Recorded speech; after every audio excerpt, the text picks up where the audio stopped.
Dear listeners, living, dead, or of no fixed mortality, hear another Podsploitation Halloween. Scream as its daring denizens discuss a dark drama. Fear, a tale from the dark side of Ozploitation, a slice of scary cinema. The Marsupials, the Howling 3. No common werewolves. The creatures that await you in tonight's tale of terror are Tasmanian tigers. Surely, I hear you say. Surely then, undead mistress, we're safe. For thylacines are long extinct, gone to the abyss, lost forever like the great old ones in leisure suits. No. They've merely been biding their time, waiting for the time to resurface, preparing over generations to infiltrate your society that you will never expect the hour of their return. Will one waithish werewolf stand against the end of the world as she doesn't know it? Or will 1987 be the year humans and lycanthropes give in to their baser instincts and leave this earth to the cockroaches? This is when the Podsploiteers find out. This is Howling Ween.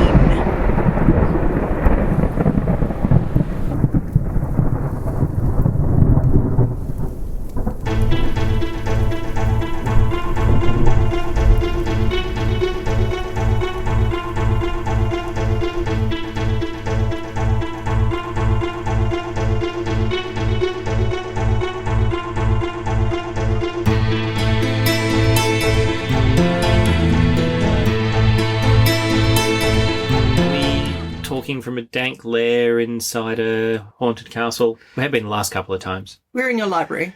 We're in the library.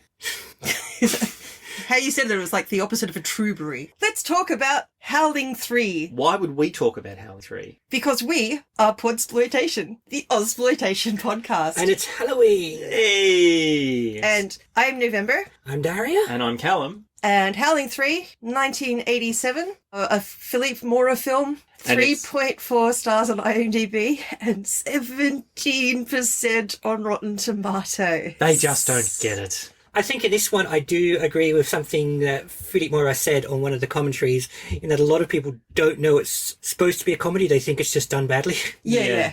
One of our favourite films that's not involved in this sort of thing, those are the weird films, is a film called Nothing, which is made by... The people who made Cube. The people who made Cube. And what they did is they're a Canadian group and they made the movie Cube and then they went away and made a quirky... It fun, is a weird-ass movie. Fantastic film. The trailer, if you watch it on YouTube, makes it seem like the most crazy horror film ever, made by the people who brought you Cube. And so you would go in there thinking it's a horror film, and it's not. It's funny and you would be awesome. so disappointed. Yeah. Because it's not the film is disappointing, but it's really not horror. It's not what you expect. And in fact, even the phrase "the people who brought you Cube" will throw you off because it's a right. very, very different It's movie. a massively different film. A lot of fun. And I think to a certain extent, I mean, you know, at the same time, you're calling it Howling 3, so you're already taking on the Howling mantle 3, of the Marsupials. Yes, of a laid-down series that had taken itself seriously. I mean, Howling 2 had Christopher Lee in it, for fuck's sake. So Well, this movie had the tagline, "Just when you thought it was safe to go down under." Which I still think is not as good as the two options of either A Womb with a View or Tongue and Pouch, which I'm sure that was... You use those a lot the catch in the director's cry of the commentary. film. But yeah, the theory is that this is a comedy, and it's a comedy horror, and it's a light comedy horror too. When this movie was released, I mean, we talk about Ozploitation movies as being, you know, embracing the R rating that had just been made. This was PG. It's PG! Yeah. And it was funny because with the exception, I guess, of a few shock sequences, which, as I discovered today, are no worse than a lot of 80s movies, Gremlins getting struck by sunlight or E.T. slowly dying in a hospital bed. Maybe the birth sequence is a bit graphic. Maybe It's not, though. The jokey film in the middle is a bit weird. I listened to one review of this film. We'll contextualise this a bit later, but they remember seeing more in the birth sequence than you actually do.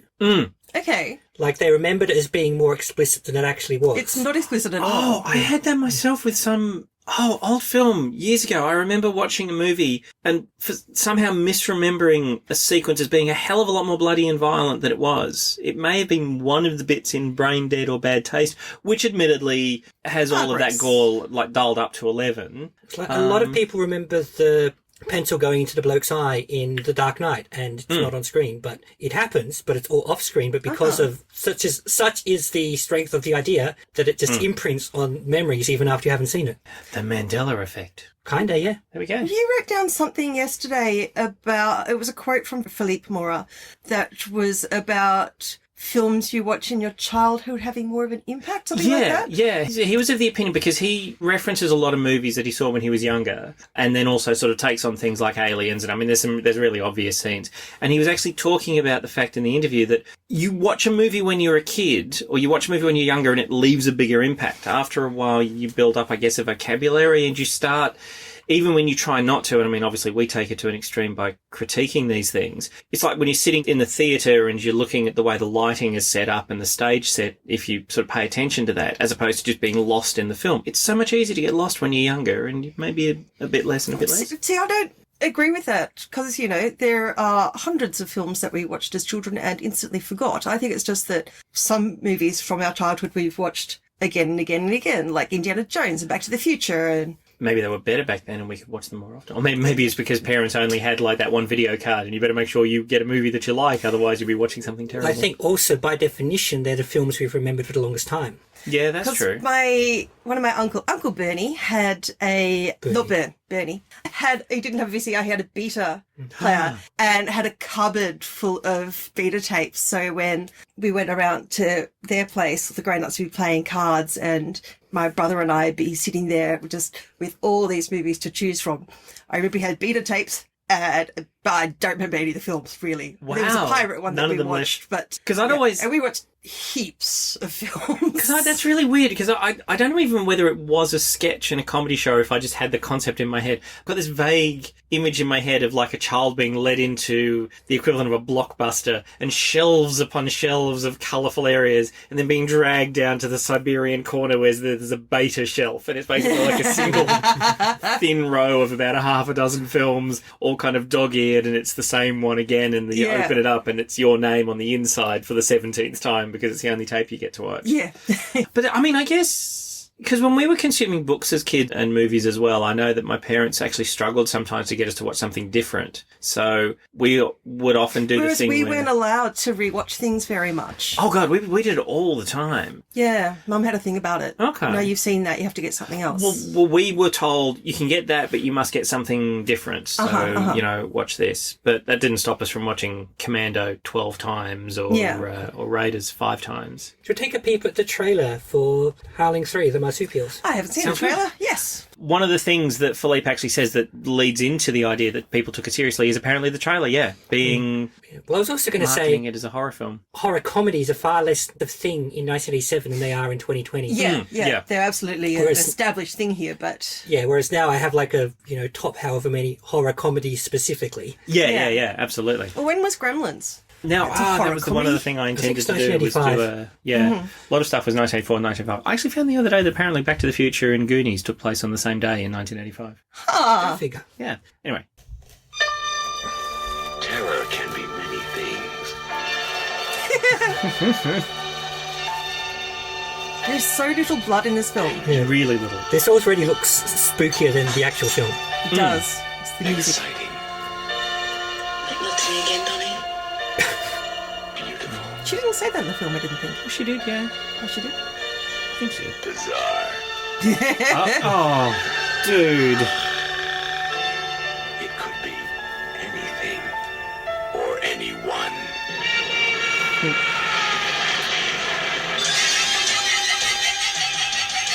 Yeah. The Howling, Part 3. You realize what this means, Sharp? A new species of human. This is going to be the greatest scientific discovery of all time. Oh, Wayland Yutani zone. They are here.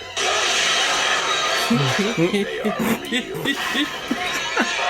One man will learn to love them. I thought you'd hate me when you found out what I was. It's too many, really. One Yeah. Actually, that's a good point. Save them, I wonder how many more of them there are out there. but others will seek to destroy them. We're here to protect ourselves. We've been killing us for thousands of years. What choice do we have? Hey, Muna! Help me! Change me! Venom. Are they freaks of nature? Or creatures from hell? Just the two options then. Yeah. Wiped out completely. They could be non-binary. Yeah. Could be aliens. Please. According to these readings, he should be dead. Now, fear takes a brand new form. That's hilarious.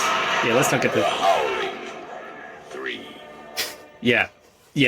Totally mismarketed. Barry Otto was good in this film, wasn't he? Oh, Barry yeah, Otto he was was the business. really good. Yeah, he was great. I really like Max Fairchild too, even though his progression's even worse than Biff from Back to the Future. From Back to the Future. Fun fact, Max Fairchild was head boy at the school Philippe Mora went to. Yeah, he was the head prefect. The head prefect. So nice. Yeah. And a generation of TV viewers will know him as Bo of the Bo Repairs ads. Nice. Oh, really?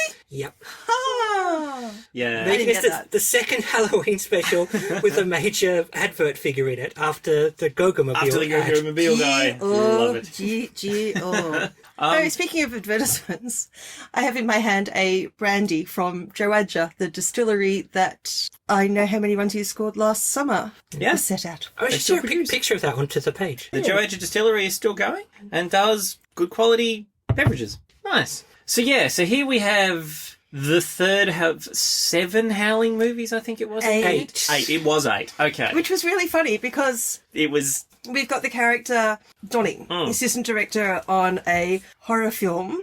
I didn't write down the name of the horror film, but it's The part 8. Shapeshifters. Shapeshifters, Shapeshifters part 8. 8. And this movie got to part 8, so that's Yes. very cool. Yeah, and Because they certainly didn't expect that. there's a 9th that may be in production, but COVID times, who knows? Yeah. So there was the big... And I By mean, the way, well done, Victorians. bravo. Hi, Most Petra. of you. Enjoy Not your the ones donuts. that had your parties and kissed newsreaders, but the rest of Yeah. you guys that stayed inside. Bravo.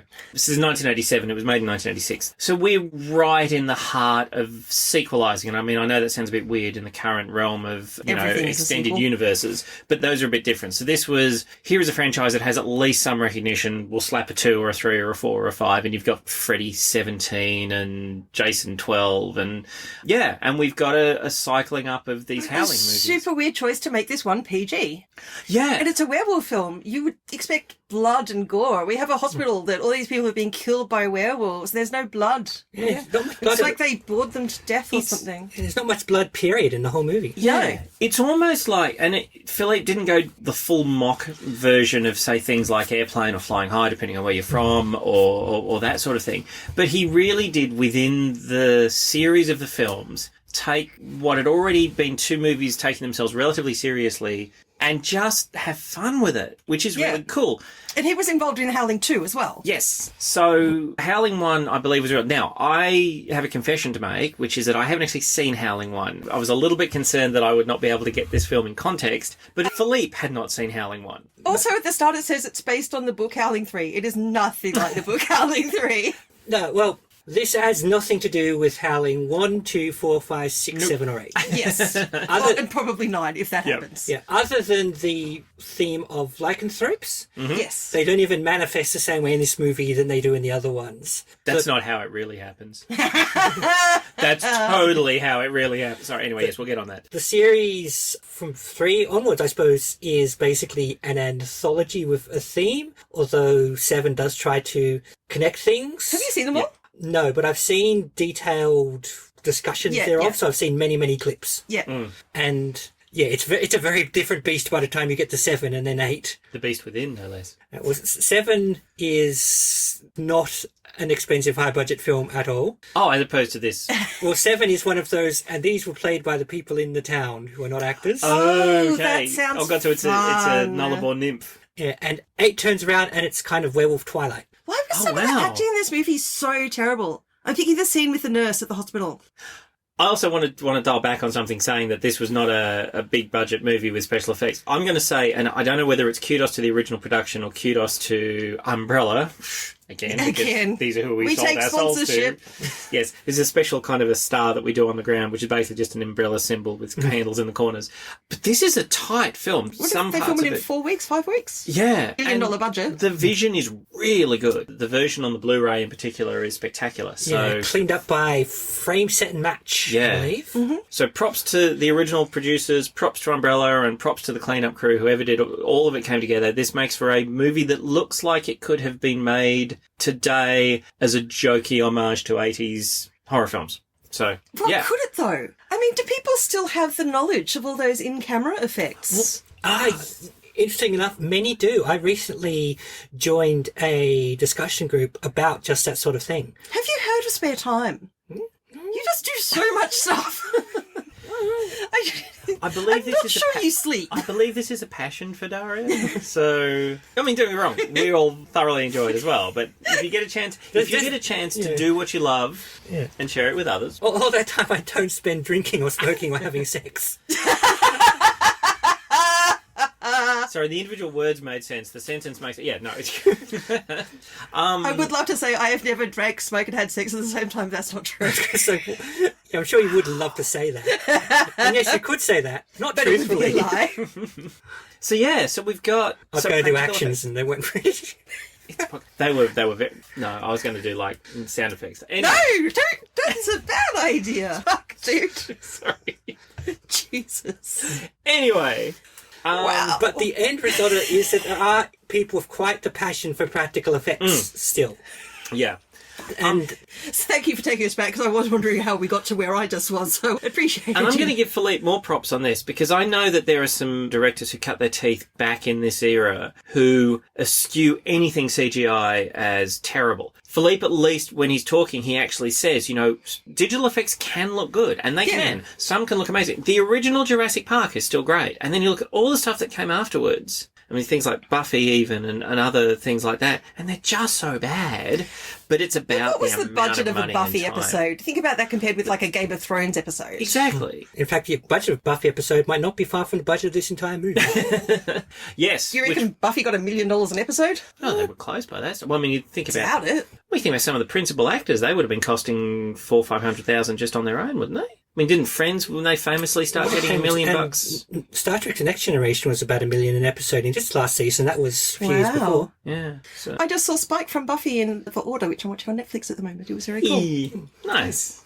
Okay, this movie, Howling 3, Yeah. The Marsupials. Shall we try to tell people at home what's going on in this? All right. Go! Oh, yeah, you should have a crack at this one. One of the things that Philippe made a conscious decision on is that, as far as he was concerned, especially when you got into the sequelizing zone, is that all of the movies were really straightforward and boring. So he intentionally made the plot complicated and layered. And it is. Yeah, it was super weird. Oh, sorry, yeah, okay, Ratty.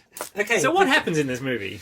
I'll give you a tiny bit of trivia that probably should go right at the start. So there's an opening logo with a thylacine roaring, and it's in a direct... It looks exactly like the MGM logo that's got the lion roaring, and the MGM logo has got arts for art's sake in Latin around it. And this one has got illegitimi non carborundum, which is meant to be the mock Latin phrase, don't let the bastards get you down, but it's... Grind you down. No. Carborundum is grind you... Yeah, so the idea okay. is being... Yeah, so don't let the bastards grind you down. But they don't even have bastards in this, so it should be noli te bastardes. Ah, so what should it be? It should be noli te bastardes carborundorum. Ah. And that's like faux Latin for don't let the bastards keep you down. Yeah, so it's just been bastardized so many times, really. It didn't mean anything to begin with, and it just evolves from there. And I mean, it's a pull, the idea of bastards, horrible people, bastards, people born out of wedlock. Yeah. It's one of the things that doesn't properly translate to start with. There's a footnote, though. There's the first film we've had that shared footage of one of our other films. Oh, right, Is yes. full streaming footage in this? No, but The thylacine. the thylacine was in Yes. Dying Breed. Yes. Oh, God, that's right. And that piece of footage, and again, it's one of those ones we won't do because it's actually a really good film. That whole... Oh, dude! Ouch! And again, it's one of the ones we won't do because it's a mainstream film. So sort of, called The Hunter, which is about a guy going to Tasmania to try and hunt the last tiger, and there's a lot of that footage in that last documentary footage. Didn't we do that? Tasmanian tiger. No, we don't, and we probably won't. Which is a shame, because... We did one about people looking... Yeah, and there were people looking for it, but they weren't hunting it to kill it, they were hunting it to find it. Okay, a young lycanthrope, and I think we're going to keep saying werewolf on and off, even though this film makes it clear... It makes it clear that some of the creatures are not werewolves and then calls them werewolves anyway. Yeah, Yes. and they use... So we're pretty loose on the word werewolf. They use a misnomer of Tasmanian wolf. As far as I know, there was no such thing as a Tasmanian wolf. It's a Tasmanian tiger, that's what they're The talking Tasmanian about. tiger is the extinct... Oh, my God, we're already getting confused. Okay. Yeah. So let's go werewolves. Let's call it werewolves with the understanding we mean marsupial werewolves. Yeah, a young woman from a tribe of lycanthropes, werewolves of some script, who live in a small town out in, well, the outback. Yep. Out in the bush. Yep. She escapes from her oppressive life there under her stepfather, played by Max Fairchild. Don't be afraid of me, my child. I want to help you. I don't need any help. You should not run away from home. I don't like home. Why, child? Because my stepfather tried to rape me and he's a werewolf.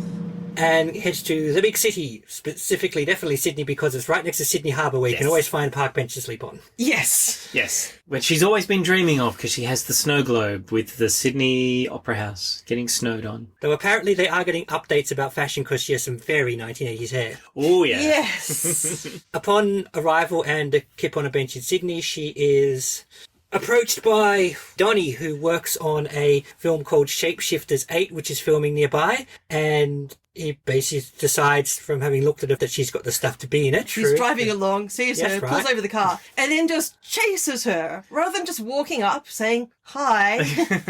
This girl's a good runner. And specifically wants it because she could be a beast woman. It's a line along those lines of we need someone who's wild looking or something. It's Wild like- looking, yeah, that's it. So he's either not very bright or he's really, really bright. Yep.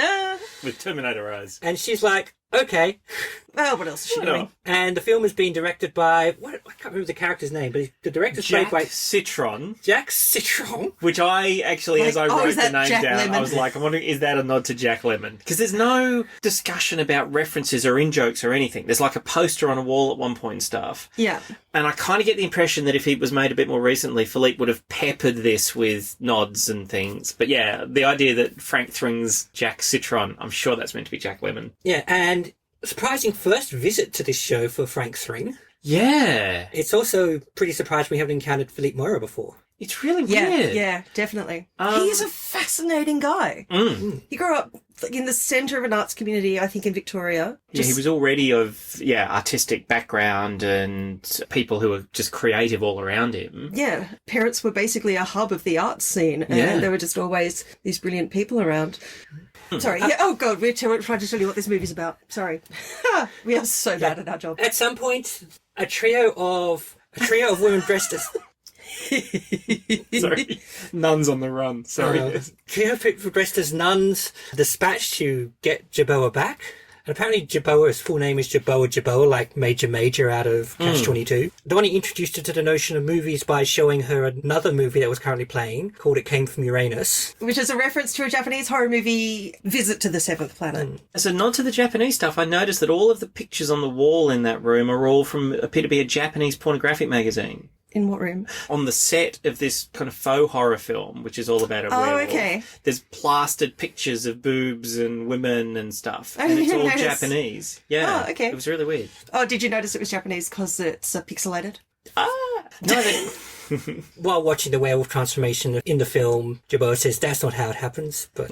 Which she also makes reference to when they're She actually says that filming, three, too. 4 times. On the film set, she jokes about how the werewolf man, who looks a lot like the dude from Teen Wolf, Yes. only a bit worse, does not look like they're werewolves at all and stuff. So Yeah. she's dropping hints that she knows a bit more about being a werewolf. And in fact, I think dropping hints nothing. I think at one point he asks, are you a werewolf? And she says, yes. Yeah, something like that. Yeah, Yeah, she probably doesn't know she's supposed to not say she's a werewolf. probably. I skated over the lovemaking scene. Yes. Well, so did he, apparently. How did you not notice she's covered in fur and has a pouch? I think they fucked in the shower because they're really soaking. I in there. want to, because I It's want to meant to be say, sweat, but I think they went for a Australia is hot. I get that. And lovemaking, when done properly, can be quite physically active. Gatekeeping. All right.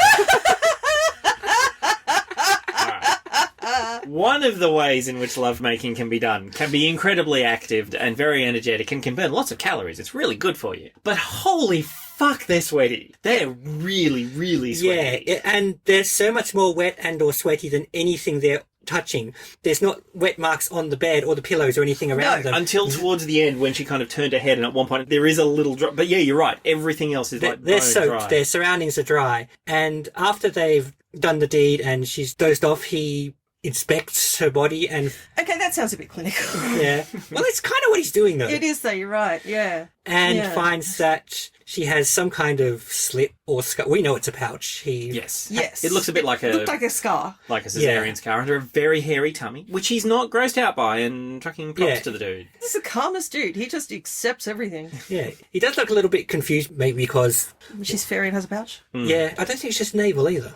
I don't recall the name. No, you're Actually, right, you might she be right, doesn't. but it may be the makeup. Yeah, well, that's what I Whether mean. it was intentional, I mean, obviously, because the fucking actress has one, doesn't she? Well, Just- so this Okay, is go the on. thing. So we're already a couple of bits into some points that are just left dangling for no reason whatsoever. Anyway, These please two was carry a on. track. Upon wrapping Shapeshifters 8, they go to a costume party. Is it specifically a Halloween party or they're just doing a spooky costume I think they're party? doing It's a just a sporty speaking costume party because it's- of the horror movie. Yeah. And at the rap party, and Donnie's dressed as a vampire, though in some shots she looks more like the Joker. And I guess she's Bride of Dracula. Yep, but there are a bunch of flashing lights at the parties, like strobes and camera flashes and things, and this starts to upset her, and she flees, and... She gets hit by a car. Yeah. The nuns turn up at the party, and they have turned into their were-thylacine forms. So the mammalian wolf nuns. And it looks like so much like something out of Monty Python. It's fucking amazing. So they open the door and there's three nuns and Frank Thring doing his campus great best. costumes. Yeah. As a character, I said, the name seems to be Jack Lemmon. He seems to be a cross between Noel Coward and Alfred Hitchcock as this spectacularly over-the-top mega camp director. He just loves it. He loves these nurses dressed as I would nurses. add John Michael House. Nurses, nuns, sorry. Nuns. Yes. And John Michael, yes, that's true. Definitely. Yeah, bring a bit more of an Australian flavour back to it. Yeah. Darling, you look divine.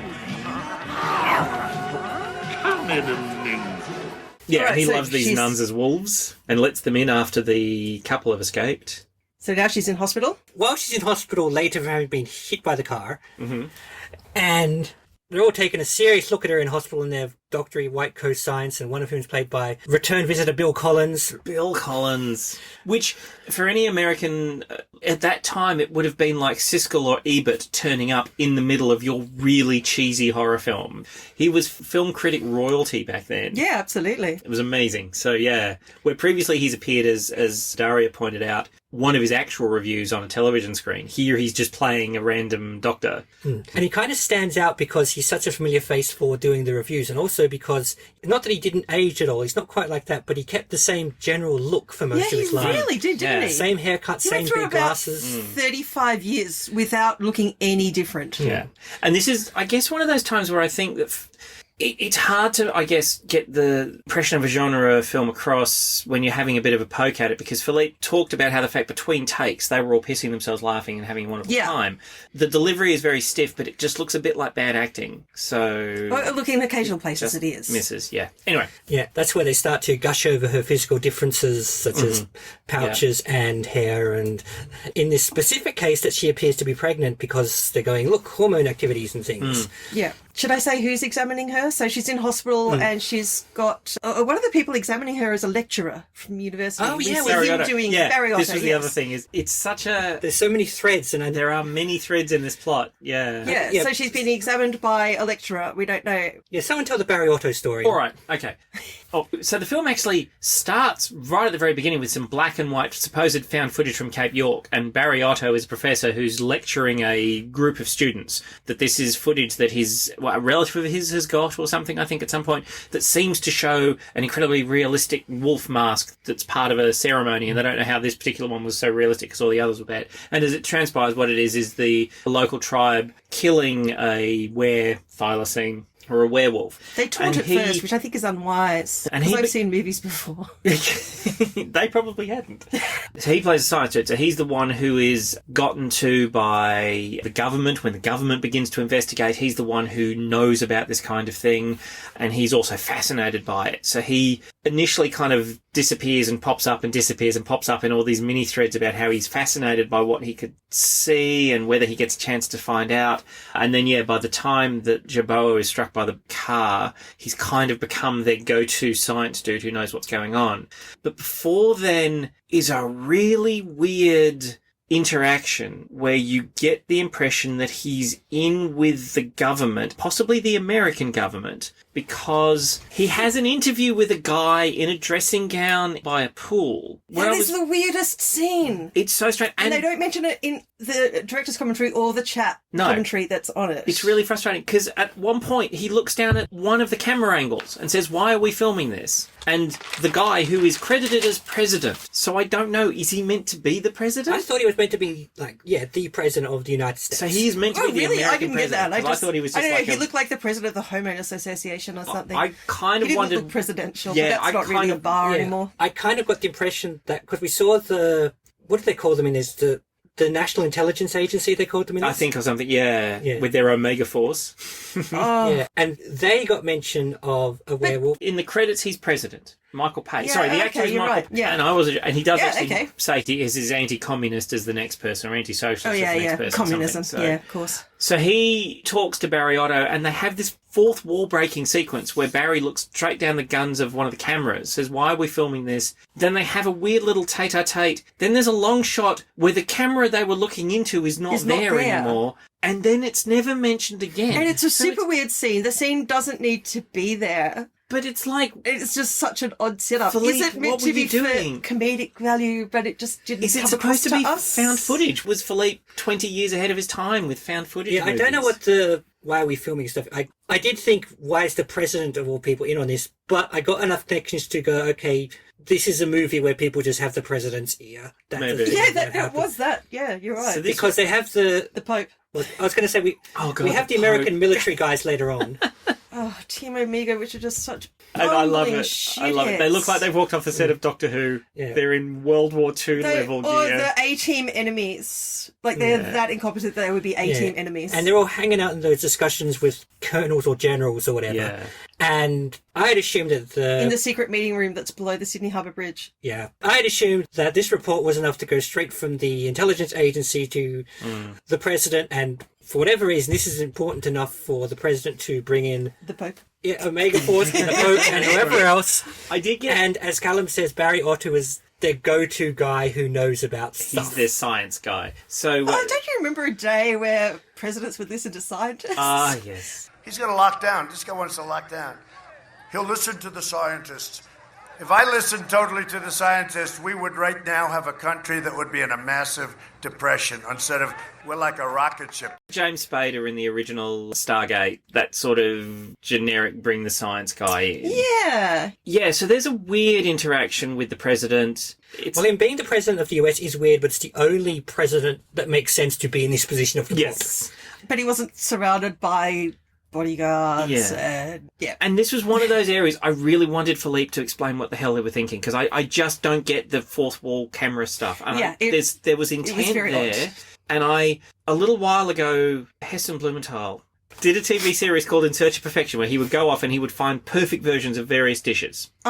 One of the ones he does is risotto, and he sits and he analyzes different rice and he decides what's the ultimate flavour and all the rest of it. Now, if you know anything about cooking risotto... And I don't. There's one aspect to cooking risotto where basically they say when you get to the rice to the condition you want, you don't just pour the stock in, you ladle it in one spoonful at a time. It's a core aspect. But a lot of people don't know whether it makes a difference or not. Heston has done this entire episode going into nitty-gritty detail about every other aspect. You get to travel the point, the world to get the right rice. And he says, now some people will tell you to ladle in one at a time, some people say to just pour it all in. I don't know. Not too sure. Well, and then there's just an moves experiment that you could do. Literally, there's an experiment you can do in your own kitchen. Literally one of the most important things that anybody who doesn't even know about grains would be wondering about risotto. Is this a thing you need to do or not? And Heston just says... And Philippe does it 2 or 3 times in the commentary. They just leave these incredibly weird That was the anchor weirdest points. segue ever. I know. But I mean, I take it back because I've been on this podcast before, but it was a weird one. I just remember At least it wasn't incest. I almost yelled at the television when I was listening to the commentary, and I'm like, what is this about? Why are we being filmed, Mr. President? Don't let it bother you, Beckmeyer. We are recording everything here for future generations. Please go on. So then you've got Barry Otto, who looks like Hunter from the ABC Kids TV show. It's really cool. And he's their default science guy. And he pops back and forth a few times. Every time science needs to happen for a while, he's there front and centre. Barry Otto, the science guy. Barry Otto, the science guy. Well, I suppose in some ways he's the viewer identification character because he's learning about things as he goes along. And he's pretty sympathetic, especially compared to some of his fellows. Yeah. So we're on board with him because we can see that at least some of the werewolves are nice people and shouldn't be feared. So when he says the same thing, we're like, you're a guy. Yeah. Yeah. And there were a couple of times when he and Ralph Cotterill, who plays Professor Sharp, he's like a gumshoe. He looks like he's walked off the set of... Oh, is that the guy in the hat and the bright blue wires that looks like he should be playing Frank Sinatra? Yes. Yeah. Yeah. He looks like a detective from... Yeah, he's like leftover from Homicide. He is. He really in my is. original notes, he's Homicide guy, even though... Homicide, no, yep. And so they have interactions, and they are very definitely walking the exposition path. In fact, a couple of times they literally just walk down a path and exposit at each other about the backgrounds and the history and so on. And it's in doing one that they bring Olga into the plot. And here we can go back to you. Holy crap, that was spectacular. Back to the main plot. Oh my god. Yeah. Olga is a visiting Russian ballet dancer and... Now, defected? Yes. While they're doing the exposition walk, we go past the newspaper that says ballet dancer. But is she the one who's defected? Yeah, she is. Yeah. Okay. Yeah. But yeah, there's a Russian ballet dancer and Sharp... hang on, I have to recheck everyone's name again. Sharp and Beckmeyer go to watch a rehearsal just because, well, basically because they like ballet. We've never actually said Barry Otto is Professor Harry. Yeah, we don't know why... Yeah, why did they decide they wanted to see a rehearsal? I mean, granted... They did explain it. Yeah, and it is very... Oh, because Sharp knows someone. Yeah. And he just says to Beckmeyer, do you want to come along? And he says yes. Yeah. Yeah, it had to be a rehearsal because the room was going to be staging an actual ballet in a few hours' time and they couldn't have 1,000 people in the audience watching this, so they just got to have the two of them and the lighting dude. And we did have the flashback scene at the very start of the film in Siberia, where their stills photographer, apparently, the production stills photographer was dressed up as a Siberian guy turning into a house and then running towards the camera in the wilderness and gets... Okay, he's not turning into a house. No, sorry. He's turning right into a house. Sorry, I just feel that needs clarification in a movie like this. He was not a warehouse.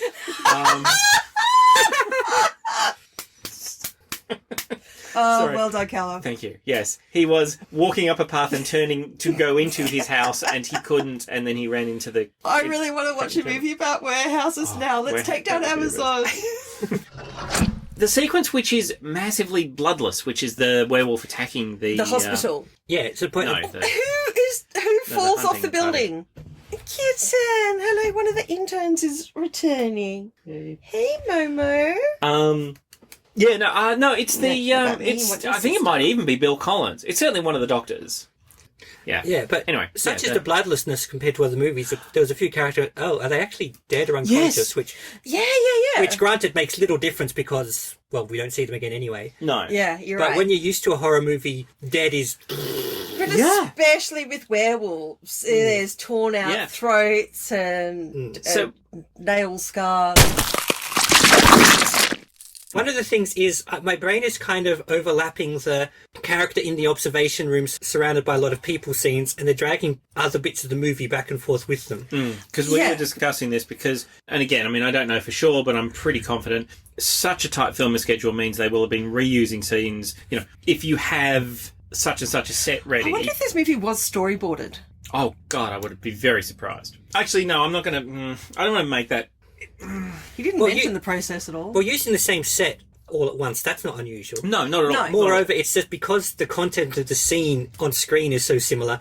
And I'd be curious to know whether or not it was a bit of a dynamic production that Philippe's gone... I see. Actually, while we've got this set here, let's bring Max in and let's pretend he's been captured and we'll See, I mean, this is obviously an over-the-top blatant version, but I'd be curious to know if every single one of the recording sessions in the hospital was all done. This will be this stuff. So someone else was... While we're talking about Olga very quickly. She had no dance experience at all. No, which was funny because she started to do a lot of practice, and then Philippe realised that we don't want her to be an incredibly professional dancer because she's changing in the middle of... So her dance is going to be off anyway, which is really cool. But you can tell, like, I could tell from the second she was on screen that she was not a ballet dancer. Yeah. See, I didn't realise the first time, so it was only when you came back, because I just hadn't hoisted aboard. It was like a ballet scene, and all the extras were ballet just even how she apparently. stood. It was a ballet school or something. So basically, this entire movie seems to have come from three little core features. The first was that Philippe was really fascinated to do marsupial werewolves. That was the big thing. As an Aussie.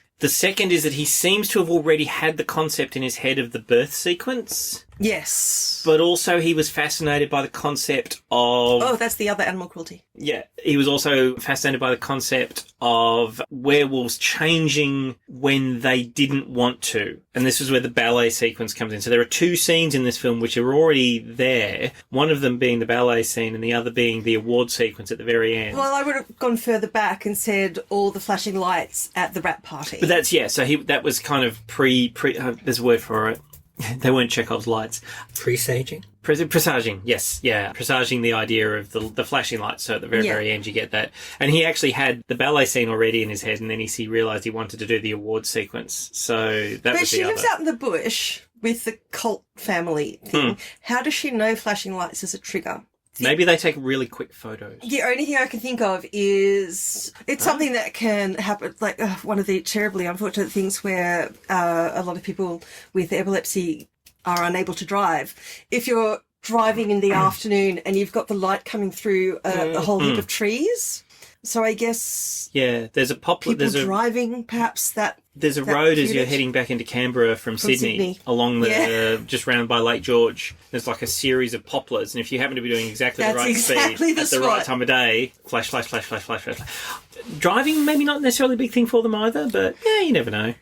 I think someone in the cult would drive. Mind you, flash cameras have been around for decades, so it could be someone, even if they're an up-to-date one, they might. They don't have electricity, except somehow later they have a television in a cave. Yeah. Maybe odd. Maybe they're doing the Stephen Wright thing of taking 200 photos of a sandwich because it's the middle of the night and they can't find the light switch. Stephen Wright? Stephen Wright, comedian, dry comedian. He said one night I got up to make a sandwich and I couldn't find the light switch, so I just used the flash on the camera. I took 200 photos of the bread. That's fantastic. I fucking love that dude. He's amazing. He's the author of a quote that I use all the time. Which one's that? Everywhere's walking distance if you've got the time. This is true. But... I don't use that quote, I just do it. Anyway... Pain. Yeah, so the three things. Philippe wanted to do the Euromyth, but with marsupials. There was already the concept, I guess, in the head of the birth scene, and he was fascinated by the idea of werewolves changing when they didn't want to. Yes. Which he got from hearing about the first movie, which he didn't see, but there's a newsreader apparently changes on screen, and so he decided to do the ballet scene. I just don't understand this. So if you've made 2 and 3 of a film, are you not going to sit down and watch 1 at some point? No. I mean, he's probably seen it now. But when he made the movie, he did not want to see 1. He was trying to do his own thing with 2, which was handed to him. I mean, he was just directing that but one. even 3, he still hadn't seen 1. Well, by the time he gets to 3, he's completely disregarding 2 or 1. So. Well, that's and as he says, completely this true. one... There's no relation at all. Yeah, and this one's a fun one. This one's the jokey one. This one's the campy... Well, he said he didn't want to make it campy, and then he hired... Why did you have Frank Thring? Exactly. Oh, my God! The Frank Thring story. There's fantastic stories about Frank Thring. One that's is repeatable actually, is Frank was late for the set, so the director sent an AD to his home in Toorak to see what was up, and he went around the house and he finally looked in the window, in the kitchen, Frank was naked, tied up with a gag and a blindfold, and so the assistant director broke in, pulled the gag off Frank and said, "Are you okay?" And Frank said, "I had a fantastic weekend." So there are a lot of legendary stories about Frank like that. Frank Thring was a dude. The man enjoyed himself. He enjoyed life. He enjoyed life. Having joked about having Frank Thring in, Philippe did a really good job of not making it campy. I mean, you could go uber campy, and yes, he had Dame Edna at the end, and yes, there's other bits. But no, I mean, as he said, one of the keys to comedy is to play it completely straight. So yeah, and the cast did really well on that. It's just, I think it's a fine line sometimes between straight and stiff. And I think that's where some of our acting issues come up, especially with the nurse and a couple of other of the extras. I don't know what that nurse's deal was. Yeah, I think I've referenced it on this podcast before, like porn acting. Where you mentioned porn acting while we were watching this. Something about when you watch a porn film and the incredibly unnatural dialogue that's happening between two characters, and you know they're not on set together. You know the person is just saying their lines to nothing, and then you cut back and forth between the two, and I don't know what it is. I don't know what you're talking about. I don't think I've actually come across that, so to speak. I can't put my finger on it, and I wish I could. It does happen in a bunch of SPIGs as well. And a bunch of... So Bad It's Goods. Okay. And what was I watching? That's right, I was watching clips from one of the witchcraft movies. Don't ask me which, because it's... Which? Which is which? Because there's 16 of them. Oh, good God. Is that the most franchised movie ever? It's the most direct sequeled one. Right, yeah. Good God. Yeah. There's 16 of them, and so I don't know which one, but it was one of those, I deliver a line to someone who is plainly not on set with me. Cut to the person who is in the same... Frankenbites. Yes, there you go. Yeah. In the same fictional location. Thank you, friendly Geordies, for that term. In the same fictional location, but obviously the next day or hours later, or also not facing the other actor. Yeah. And they respond, and this is also sometimes we get the infamous changes in background hiss and hum. Yeah, this is why we love Stacey Edmund and Doug Turner, because they recognise this is one of the problems they keep coming across in movies, and so they hired a proper sound person as one of the three must-dos. So important. And I would say, having watched a few of these films, incidental music is really important too, unless you're making a point of going silent. But I've read a bunch of reviews of this film that were mostly focused on the music of it. There's a bunch of really cool bit of music facts, and did you say there was some CCR? There is a cover of a Creedence song. It's Bad Moon Rising. It's Bad Moon Rising. Is it by Burt Reynolds' Chest? No. Okay. A band that did like 3 or 4 songs for this is called Burt Reynolds' Chest, and they're a different group. It's called... I'm not saying that's my favourite band name, because my favourite band name is Dead Man's Whiskey. Oh, Burt Reynolds' Chest is up there. There's a band called Slutface, and they were playing it on Triple J a bit, and the presenters had a real problem saying it. And the band's like, no, that's how it's said. You can't say Slutface. It's a regressive term. Yeah, you got to say it. Well, wasn't there... Because Cub Scouts that probably limits your career. I had... Back when we were going to review it, well, we ended up not reviewing it on lip service anyway, but I wrote to some of my friends into profession and asked, is it okay if it's part of the title of a work? Oh, okay. And what was the response? What's the context? Oh, the title of the work is Hollywood Chainsaw Hookers. Oh, right. Okay. Well, surely you have to say it that way because it's the title. Because I'd been told the term was upsetting. Of course, yeah. The same way as I would not say the complete and on-screen title of Gay African Americans from Outer Space. Yes. Okay, I don't know that one, but I think I see where you're going. The Legend of Someone Charlie or Boss N-Word from 1974. There are a number of movies with the N-Word in the title. Really happy I missed those things you two of discovering. So sometimes, even if a word's a title of work, doesn't mean you say it. But my friend said, oh, if it's a title of a work. Anyway, long story short... Too late. The Bad Moon Rising cover was by a band called The Reels. And the movie was made... spelling with 2 E's or E-A? Reels, as in the movie Reels. But there's something about this song. Give me 2 seconds. I'm just going to play a little bit of it. It sounds like something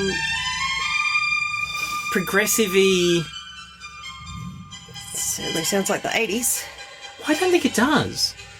I think it sounds like the 90s, early 2000s. Are you listening to it now? Oh, yeah, I've heard this version before. Isn't it cool?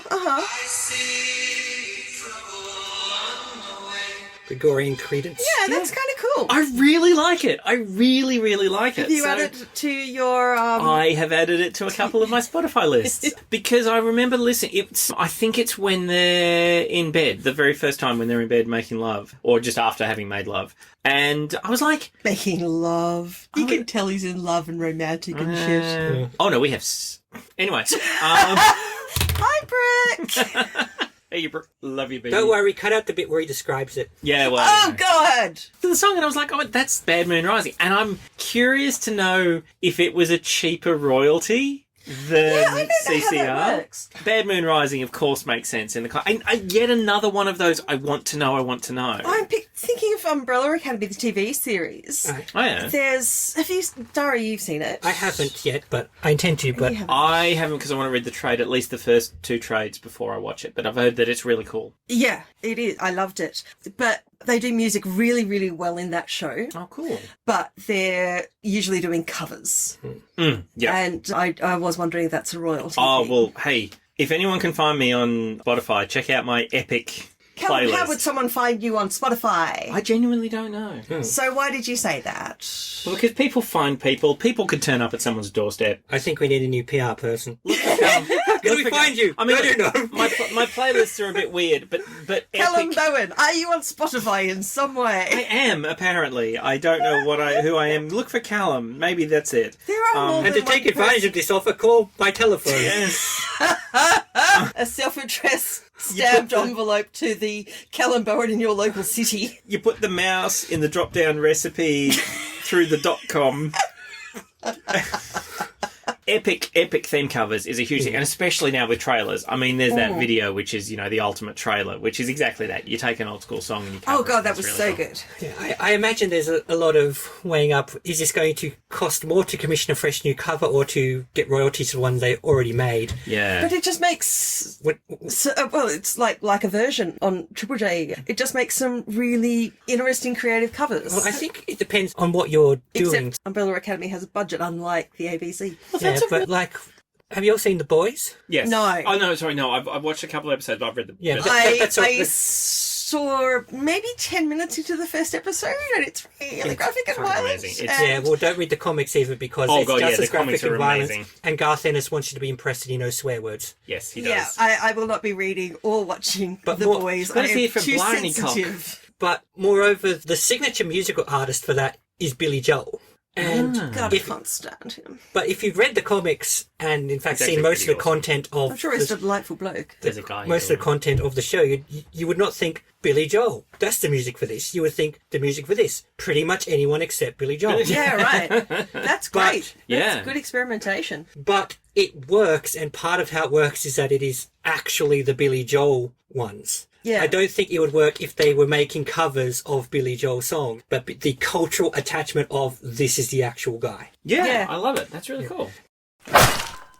So we have a pregnant young werewolf. Jerboa. And we have the boyfriend who has fallen in love. Donnie. And then we have got the ballerina who has come in from the old country. And she's been drawn to this completely separate tribe of werewolves. Yeah, I believe she's an actual werewolf. Yeah, so the idea is she's a werewolf and they're marsupials. And that's actually one of the things that Barry Otto, the professor, at one point asked is, why do you feel drawn to them? Is because they're oppressed like us. Yeah, and hunted. Yeah. And in fact, that's where he also, in that same interview, he brings out one of the key things, which I think was behind Philip Moira's pro-werewolf stance, is that the lycanthropes, be they werewolf, marsupials, whatever, are born that way. They're not turned like in some other things. Okay, now we're doing all of the science versus the research. Yeah, Because there's a point when Barry Otto's professor becomes a bit creepy. There's the interaction with Olga. Yeah. And it's hard to tell if Olga's being incredibly romantic or, has pheromones, or if he's going all creepy, but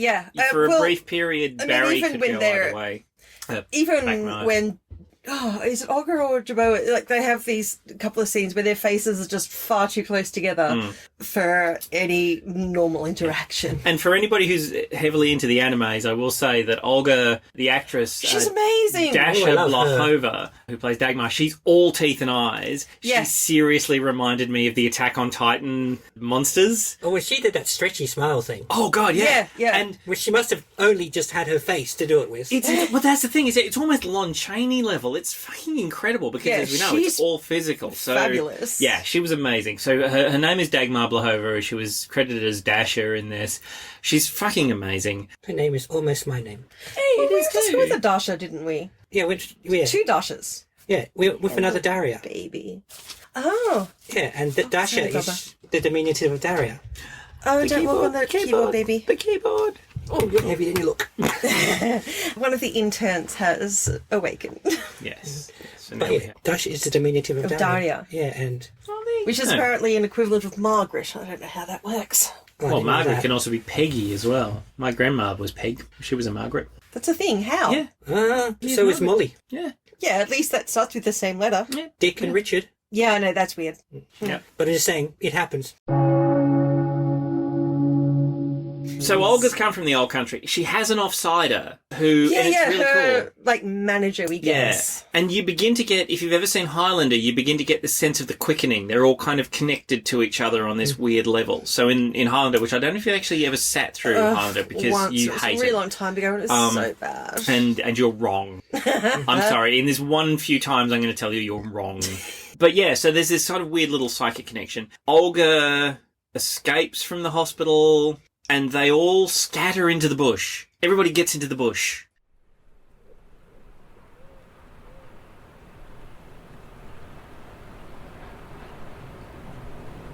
Item. A sympathetic scientist. Like a sliver of light among the chaos. Oh, that's a mixed simile.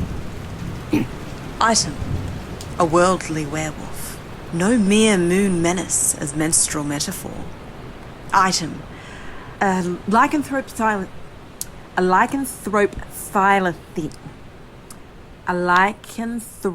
thylacine. A Tasmanian were-tiger. A rising star haunted and hunted. Item. That man she met. The movie guy? Actually, he's kind of done his thing, but he keeps sticking around in the plot. And what a plot that is. Human and were-creature. Modern science and ancient forces. The industrial and the primal.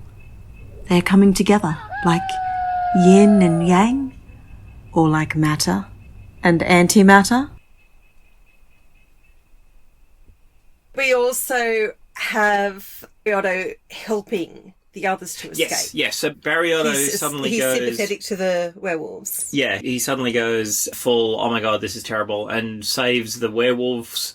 We see Max Fairchild, and this is that thing, like I said, you never like that he come back from rapist cult leader, but they torture him a lot. Yeah, but he goes from rapist cult leader to cultural appropriation, so, and then he dies. Well, yeah, but I mean, the cultural appropriation is the movie, but I almost got the impression he was a bit simple in the original cult at the very start. He's just a bit, I'm the man, well, I mean, the alpha thing, which is... Well, he's the only male in the colony. Yeah, but he's not the only male. There are a couple of men in the colony. Well, when we come back, we've got... Burnham's character. Burnham and the other... old guy. And but they're not the in the white colony. guy. They're protected. I mean, that's where you get the guy is the second cousin once removed or something, so it's not... Oh, I thought Kendi was one of theirs.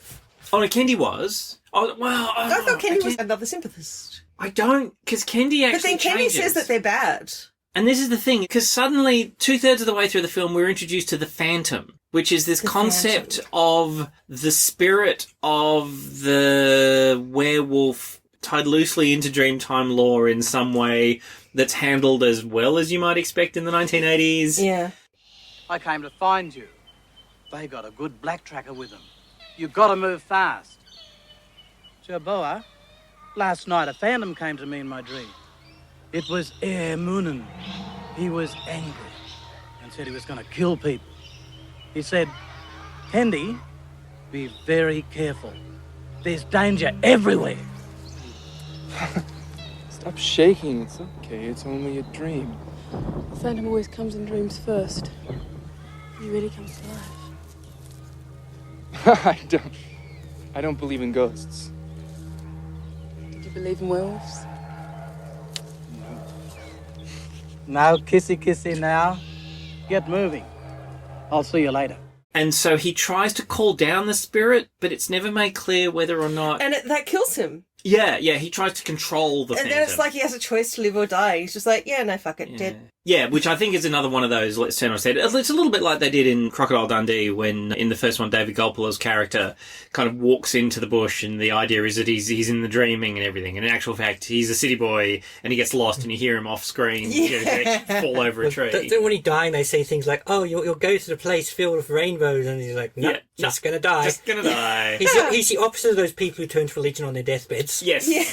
So then there's a suggestion that you can call down the spirit, but as Jerboa says, sometimes the phantom is with them and sometimes he's against them. So it's another layer again. So you have them all scattered to the bush. This movie's really confusing. It's not confusing to watch. It was more confusing before we tried to explain it. Yeah. I'm going to give Philippe this. You follow along with what's going on when you're watching it. In fact, in this way, when you get to the end of it and then you try to explain to people, if you explain on the surface, it's Australian werewolves. He's done a good job of layering the fuck out of this movie. But then he said that you need to see the movie twice to work out what's going on. It's like, is that a good thing? Well, not so sure. This then comes back to something we've come across before, which is you can have a hell of an awesome time making a movie and you can do a really good job of keeping everyone happy and everyone can get it and all the rest, and then the final product can sometimes miss the mark. It's well, of course, yeah. It's what we said about, to a lesser extent, about How Many Runs and a few others. As a movie, as a watch it in isolation film, there's a reason it's got 3.4 stars on IMDb. There's a reason it's only got 70% on Rotten Tomatoes. I also am wondering... Is it because it had 17 endings? Oh, we're so getting away. I was also wondering, does he mean you have to watch it twice to get everything that happened, as opposed to you need to watch it twice to understand it at all? Because I think I might have mentioned this last episode, maybe a few episodes before, that as much as a movie should be able to stand on its own, I can go with a movie that you can watch once and go, yep, cool, dug that. And then your second watching will answer a lot of questions you might have had or not even known you've had. So that to me is quite acceptable. Yeah. But anything like if you watch it, and granted this is something that's on the verge of changing as media changes, but I don't think it's quite pushed over yet. Yeah, and this didn't have an Australian cinematic release. No. But it did really, really well with VHS sales. And so you could rewatch it. A horror movie with a Roman numeral, it was going to clean up in 1987. Oh, absolutely. Yeah. Although this was apparently the best review Philippe ever got from the New York Times, so good on him. But there are ways to consume media. You can just sit and watch it, let it all flow over you. Or you can eat it or snort it. Sorry, what are the others? Or you can lay out a big bowl and share it with friends. And that's, I think, what we do. I mean, that's what we do here. We sit down and we discuss it. I mean, even just in trying to break down the howling is threads chips. in the plot, you're already doing it differently. And if you're watching this with friends, I mean, this is one of those things, is why you can thoroughly enjoy Plan 9 from Outer Space. It's why you can have a ball with The Room. It's why you can do all that. Because you're sharing something that's just a bit shit. Yeah. Well, I still haven't seen all of The Room. Right. But you and I, Callum, we sat down to watch it one night and it was just a bit uncomfortable. No, I don't think that's enough. You need to gang watch some movies. Well, interesting. Okay, break. No. Sometimes you need to gang watch hard. You need to get your brains lubed up and sit down and just force it. Just force watching. Mayhem, there's about to be an open chair. All right, I'll stop. Sorry, I'll step back. Sorry, yeah. Well, there you go. Fire up your room. Get in me and the Amazon. Just watch a little bit. It'll feel uncomfortable to begin with. Just watch the trailer. Just the little tip of the trailer. Everything will be fine. Just the tip. Just the tip of the trailer. Yeah. Well, yeah. When I said invite me and Brooke, I didn't mean me.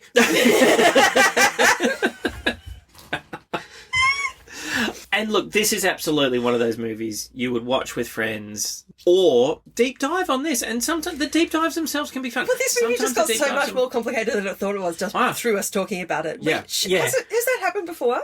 Like, we knew number 96 was complicated because it had so many plot lines. Yeah, and I think part of it is, as you said, this film is a lot easier to follow watching than explaining. Yeah, it really is. Yeah. And don't think we can throw that at Philippe Mora because you're supposed to watch the movie, not really sorry, audience. Explain it 33 years later.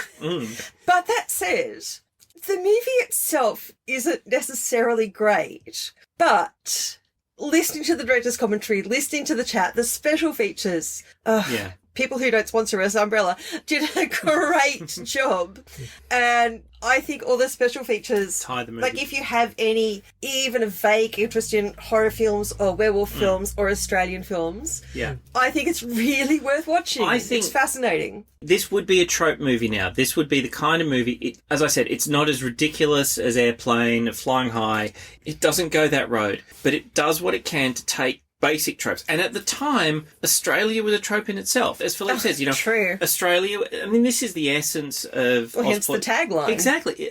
Yeah, it's the essence of Podsploitation. Let's take Dad and Dave and all of that sort of generic... There's one kangaroo in this whole film. Yeah. And actually, I will point out that there's a moment when they deliver an incredibly dry bit of comedy where a couple of cops are stopping the scientists from getting to Flow, which is Wolf backwards, as you see in the film. Flow, the township where they... Township, and the community they live in. And the cop says, what are you guys up to? And there's a half-second pause. And then Ralph Cotterill's character, Professor Sharp, says to the cop... There's a pack of marsupial werewolves on the loose. And then, as it finishes, you hear kookaburras start, and then the cop says, kookaburras, of course, sound like laughing because that's the Aussie sense of humour. Is like, whatever, dude, turn it up to 11 and everything's fine. Okay, so Callum and I discussed this briefly, but Daria, of course, you were there. What the and this is before we get to the live happily ever after TM. The timeline... ending number 7 of 12. Oh, the timeline with Donnie and Jerboa meeting. What is the timeline between them meeting and then she's pregnant? And there's no, oh my God, she's pregnant. What do I do? It's just, I met this girl. We fuck. I learned she's a werewolf. She's pregnant. And now we're together forever. Because it felt like days. Yeah, same. Maybe there were weeks or possibly a month or two in the making of the movie that might have gone longer than we thought. Well, when was the rap party? It doesn't say, it doesn't have dates. But No, it doesn't. But the rap party's really early in the relationship. Oh, God. Like, they have one scene. So the movie's done. Yeah. The only time we could have lost time is in that movie production. Yeah. I don't think we did lose much time. No, so it feels like 2 weeks. So what the fuck is going on in Donnie's head? I don't know. Like, Donnie how doesn't... abused was he as a child that he just... Oh, fuck, no. But that he just goes straight to... Yeah, I'm not... How wrong with it is he? I mean, Love at First Sight is a movie classic. But it doesn't usually have the overlook. Like, pregnancy is always a big deal. You tend to at least react a bit more than that if you find out your girlfriend's pregnant. True. And the first night they made love, as Callum would say, and then he sees that... Fuck like sweaty jackals. And then he... finally notices that her belly is covered in fur and that she has a pouch. Which means he probably hasn't looked at it before. I know. This was the other thing. I see where you're going with this. This was one of the other things that was a bit interesting. She tells him not to take her bra off. Because she's 17 years old when they film this. Yeah. But the ballet dancer has... 6 nipples. Yeah, but Jerboa doesn't. No. Yeah. They're different species. Yeah. But also... Marsupials have their teats inside the pouch. She's got no nipples. That's where I was going, yeah. Yeah. Holy shit. Sorry, I literally just realised that as you were saying that. Yeah, so exactly. So she has nipples, but they're inside the pouch. Yeah. And not under her bra, is what you're saying. Yeah, that's how marsupials work anyway. Yeah. So, well, marsupials don't usually wear bras, as far as I know. Yes, which raises questions about why she has the breasts at all. But Well, actually, she's usually not wearing a bra because she spends a lot of this movie running and she's very bouncy. I didn't notice that part. It was quite exploitative. But, that's the thing, because I was curious about that, and I was like, well, clearly you don't want to lift the bra up because there's multiple nipples. And yeah, as you said it, there'll be no nipples. Underage. There'll be nothing. Now, of course, it's the practicality of apparently she was 17. Yeah, and I don't think you're going to get one of those special clearances on artistic merit for Howling 3 the marsupials. No, indeed. We keep glossing over the birth scene. Okay, can we mention the mouse? Who made a werewolf costume that would fit a mouse? Oh, I think he actually... How do you do that? I think he actually credits the actual maker, so not just when he got off the peg and that was Because the first mouse died. They gave it sedatives so they could get it into costume, and they gave it too much. So this is really quite sad. And the second mouse made it, and they wanted to film the mouse walking in, making its way up to the pouch. But of course, it's really fucking hard to direct a mouse. So they put the mouse in the pouch and then... And I'm going to say that backwards, that all through the interviews on this and on the Podsploitation doco and everything, they talk about how, well, it was really simple. We just sort of filmed it in reverse. I really only think there was one shot in the several sequence shots where it was actually in reverse. It didn't seem that obvious to me, so... no, it wasn't obvious at all. They did it really, really well. Yeah, it was impressive. Add Jerboa to the list of people thoroughly underwhelmed by her own baby. Yes. Oh, God, you're so right. No reactions at all from either parent. And so she's like, oh, she's kind of reacting as if she just got a pet mouse. You're right. I kind of got the impression that she knew all along she was trying to get pregnant. I mean, she shagged him half a dozen... Because she demands at the party that he shag her when she's I thought that was her feral side kicking in. Yeah, so did I. See, I thought she was trying to get pregnant. That didn't cross my mind. I thought she was seeking a child that wasn't part of the genetic group that was Max Fairchild. Oh. Yeah, I didn't get that at all. Yeah, no, I kind of got the impression that she was sort of seeking his seed or something. Yeah, but so she was really happy when she finally got pregnant. But even regular humans who want babies tend to have bigger reactions. Yeah, exactly. At least excitement or... Yeah, it's not just, oh, that's a thing now. She Let's smiled. go with that. She got very sweaty again. She got even more sweaty than a sequence had a bloody Top Gun. Yeah, she did get very sweaty again. So actually, in that part when she was from behind and she took her shirt off, I thought they did a good job on her back hair. That was really good. I was going to mention stripes. Yes, I was going to mention that. All of the werewolf people all had that stripe pattern, which I thought was really awesome. Not all of them. No, the werewolf stripe pattern came from Jerboa's side. Oh, that's right. Sorry, that's right. Yeah, sorry, no. So Olga didn't, and so on. But the fact that the son did was really cool. The way the son turns around and he's got the pattern as well. I thought that was really cool. Yeah. Yeah, no, that was just very much a Jerboa marker. Look at those stripes.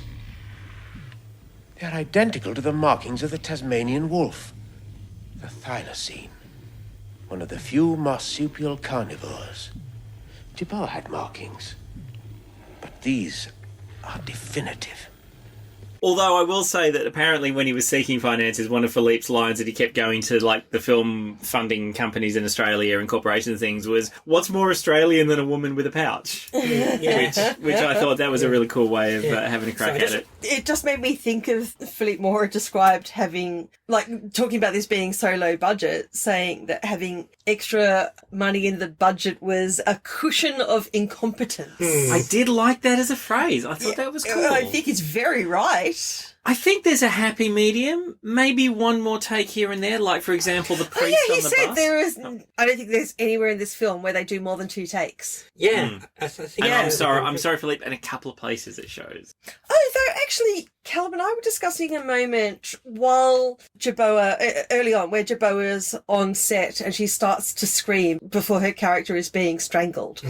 And she laughs and says, go again. And that looked really natural. That really did, yeah. Yeah, I thought that might actually be a genuine outtake. Yeah, there's a bit where she's, sort of being the actress. Which, of course, is how she ends up, too. And that's when you get the big second final. But yeah, Donnie just rolls with it. Learning his girlfriend pregnant. Yeah, he's kind of a passenger in this movie. Yeah, I mean... I was going to say, most of the time you get a girl pregnant, you at least react a bit more than that. And especially because it turns out, because we're jumping straight from conception to birth in like a week. Yeah. So I don't have a sense of time on this movie. And this is the thing where Philippe himself, during one of the commentaries, talks about how Donnie just loves her and she shows him things throughout the film. So she shows the pouch. She shows the little mogwai thing. Baby. The fabulous puppet. I think that the dude's a fairy. I think the dude has got the anthropomorphized aspects. He's a fairy, and the word fairy hadn't yet been invented. And it's interesting because, I mean, a lot of the actors are very much that 80s beautiful. The blue eyes in particular. The thing that really struck me was Imogen and Donnie's eyes. Jerboa is beautiful. She is absolutely beautiful. Yeah, and they both have... It was a big thing. I've not so much seen it in actors of the current generations. Pointing at my own eyes, really pale blue eyes. Meg Foster. Linda Hamilton's got a bit of it. Funnily enough. She was quite Linda Hamilton. Yeah, there were... was it Jerboa that was Linda Hamilton, or was it Olga? It was Jerboa? Jerboa was Linda Hamilton. In fact, the sequence... she did look I remember one of them looked Yeah, quite when she was being chased, and then he kind of sort of gets her on the corner of the stairwell at the very start when he wants to try and convince her to come and do the movie. There was a couple of moments with the big jawline that she looked very much like Linda Hamilton. Oh. Yeah, Meg Foster of They Live fame. She looks like a man. Yeah. But a man with very pale blue eyes. Men have those too. She's just one of the most notable possessors thereof, regardless of her gender, is really where we're going with that. Yeah, right. And- oh, wow, yeah. Yeah, and then Lenny But then Von Dolen. I would put... Lenny Von Dolen as well. Oh, wow. I would put Ralph Cotterill in that because he had Really? palish blue eyes. Oh, okay. I didn't notice his eyes. Every time I saw him, I'm just like, you should be playing Frank Sinatra. Oh, yeah. Imogen Anneley is Terminator 1 Linda Hamilton, and Yasha Bláhová is Terminator 2 Linda Hamilton. Can totally get That's that. fucking perfect. Totally see that. Yeah, you're right. That's fabulous. So they are all very 80s beautiful. Well, they're all beautiful, and it was the 80s. They just had to look that way. But yeah, he still rolls with some pretty big kind of bits. And then... This is our baby. What? Okay, Yeah. And then as the child develops... Oh my god, is he a sexy lampshade? Yeah, I mean, honestly, he could be more or less removed from much of the film after he's... Yeah. Like, he gets her into filming the movie. And gets her into the pudding club, but after that... Yeah. Does this pass the Bechdel test? No. Do Imogen and Olga ever talk? No, not really, no. They talk a bit, only as a group with men, which kind of... Yeah, which... No, that's not the... Yeah. Kind of lost the plot parts towards the end. I mean, there's not much point in trying to explain everything. Well, this movie has 17 odd endings. Although I will just say one thing very quickly, is you get a hunting party that, as Burnham says himself, has an Aboriginal tracker that's really good, which... Yeah, we haven't come across that. Yay. Cultural appropriation versus cultural stereotyping versus whatever. Well, at least But he's wearing a, California t-shirt? Yeah, at least the tracker seems like an actual person and not just a cardboard stereotype. It is not just a white gender. And the whole, no, what are you going to do with $20, dude? Seriously. What about 50? Yeah. Well, And like, they all start $20. What are you throwing going to money do? in. $20. I'll be dead. 50? Oh, Yeah. apparently I'll be less dead if it's 50. Well, hang on. And we have a hunting party that at one point has been... We don't know whether they've been... So you got two hunting parties. We got the Omega team, which are the two guys... I literally just face palmed. Yeah. I didn't do that for podcast value. It's just the thing that I naturally did, and then I thought I should share. Come on. I mean, that's a hell of a tent surrounded by bazookas and RPGs and things. How was all the weaponry so high-tech and the tent cost $10 at Kmart? The weaponry was not high-tech. Oh, no, the main guns they had, that was ridiculous. The guns... If you've ever watched 80s episodes of Doctor Who, and we reference Doctor Who a lot, there's like Bren guns and squeeze guns and things. Yeah. Some of it's pretty... And there's spats in the uniforms as well. Or is this the elite military team? It's the elite. elite... Just got all this stupidly retro equipment. Hey, Bad Taste has got an elite military team of like 3 dudes with funny accents. It's in New Zealand. Everyone's got a funny accent. Yeah, okay, good point.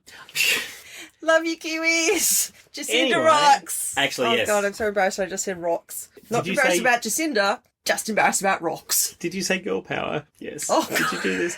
So one of the things we definitely have to mention is that when one of the American soldier guys is attacked in his tent by a big were creature, that's actually our old friend Razor back again. From our very first... Leftover. Oh, was Razorback our first? Yeah. Razorback was our The first very first movie. Very And first prop. Yep, one of the actual Razorback animatronic prop things. And none of us noticed it. Yeah. Or first time. Yeah, Philippe and friends dressed him up a bit different and crammed him into the tent. Slammed him through the door. Yep.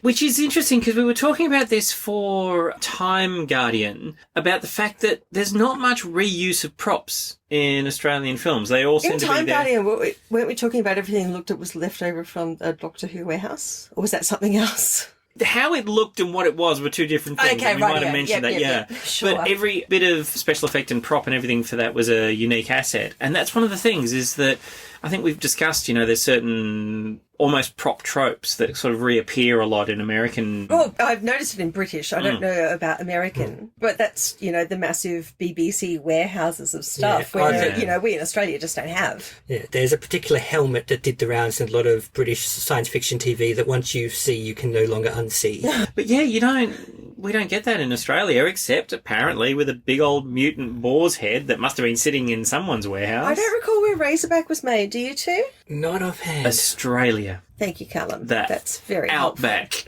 It was made in the bush. I think was it Billy Connolly the back that of the said, out? Yeah, the Billy Oh, Connolly the that bush, said yes. the bush, that he had this vision of like a single bush out in the middle of nowhere and everyone would stand around to take a photo. And then, of course, when they did Boar, they actually rebuilt it from scratch. Boar was so good. Made an amazing. I wonder where that is now. The pig's got to be somewhere. Well, Christopher's son said he was thinking doing Boar too, so presumably it's wherever he keeps his stuff. Yeah. Yeah. And, I mean, I guess the big one for Australia is cars. I mean, all the vehicles from Mad Max and things. That's The Film and Sound Archive. There's a Malcolm's museum. car is. There's a museum out at, what's the place just beyond Broken Hill? Well, you're thinking of the Mad Max Museum. Yeah, the Mad Max Museum out at, I want to say Silver something or other, which I still want to go to. That's apparently got a bunch of those ones, and they keep acquiring bits and pieces. People keep bringing them back. Yeah, but the vehicles from Cars, I don't know where they are. I would be very surprised if any of them still stand. Yeah, we just wouldn't have done that. I mean, it would be a bit... The only places I could think that would collect them would be a car museum or the National Film and Sound Archive. And I know the NFSA doesn't have them, so yeah, I think they're just dead and gone. And I mean, we've done Aussie-made movies, which are still overseas productions, things like Matrix and so on, which I guess weren't particularly prop-heavy as well. Yeah, we've just never had that. There we go. Someone found... I love the idea of someone, Philippe Mora, opening up some sort of big... or his... Well, what's the time difference between this and Razorback? What year was Razorback, do we recall? 1984. Yeah. 84 to 87, so yeah, that works. Yeah. Or 84 to 86, so it's only a couple of years. And the Aussie hunting team is led by Jerry Skilton and Steve Crusher Rackman, who respectively Nugget and Donk from the Crocodile Dundee. Yes. They're a team in that. Steve Crusher Rackman in particular is kind of a bit of an Australian icon, broken nose and no teeth. I think he was a wrestler or a boxer or something from back in the day. And he plays Donk. So he plays like the big heavy. In the second Crocodile Dundee in particular, he kind of comes into his own. But those two, so they're in the middle of hunting them down. They get attacked by a werewolf. I think who's at that point Burnham? Not Max Fairchild? I don't know. And then one of them dies. The Max Fairchild version of the werewolf, which is the phantom spirit, dies. And then comes back to life when he's on fire and attacks the Omega team. And clearly dead and partially skeletal. Yes. And wasn't overly realistic. They all live happily ever after. They've all escaped. They form a little commune in the middle of nowhere, and they wait. And we have a rapid fire. You say commune, it's the two families. Yeah. So it's Professor Harry with Olga and Donnie and Jerboa. Yeah, Donnie and Jerboa. And Donnie and Jerboa have a son. Yeah, and the other two have a daughter. They've had a child each. Yes. But we don't know how much time it skips, because by the end there are, half a dozen children? And they all have the markings of the thylacine. We do know how much time it skips by the end. Oh, we do? Yeah, Yes. because they give a couple of figures and... Oh, they do, yes. Basically, it's 23 years from when they first go into the bush for the main events of the movie until the epilogue when they're watching the awards. Yes. Mm-hmm. So it's 2000 and... 2010. 2010, right. And this is where Philippe, you soft person, said it's hard to talk about a movie for 90 minutes. Oh my god. Because we had two more bloody shifts of tone right at the very end of the film. The director's commentary, and he goes quiet, like right near the end, saying it's so hard to talk about a movie for 90 minutes, which Callum said, amateur. But there was so much going on the screen, and we wanted discussion. We wanted to know what he was thinking, what was going on. Because there's a big question. This is my last Heston moment from this movie. So I'm starting to think you watched too much Heston, Callum. No. This is the other one. I want the answer to this. So Ralph Cotterill. We haven't mentioned the race yet, so... No. We'll get to it at the end, Daria.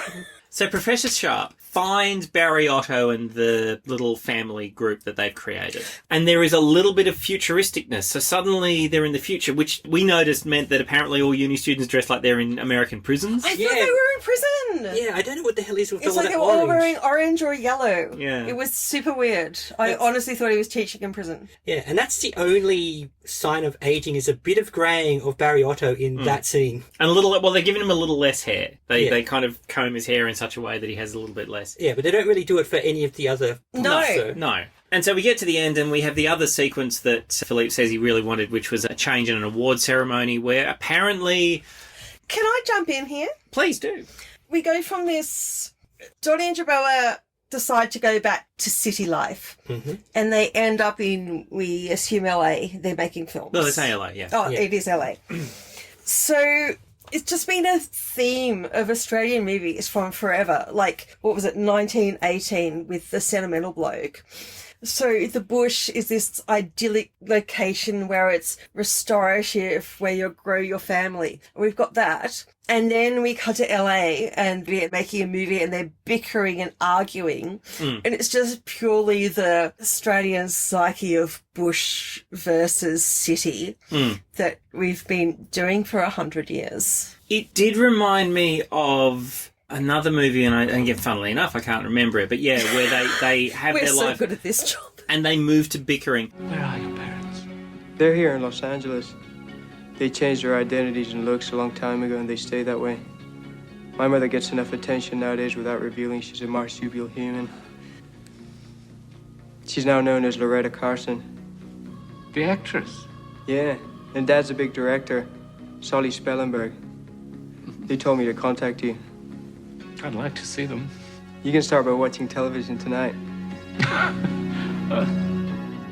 The thing that got me with the extension of their life together when they moved to LA and did not change their appearance. Oh my God. So it's like they tried to change their looks and identities.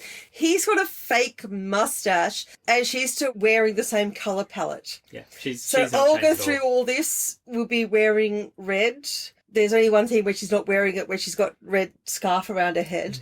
Jerboa is almost always in white, but she's always monochrome, so it's white, black or grey.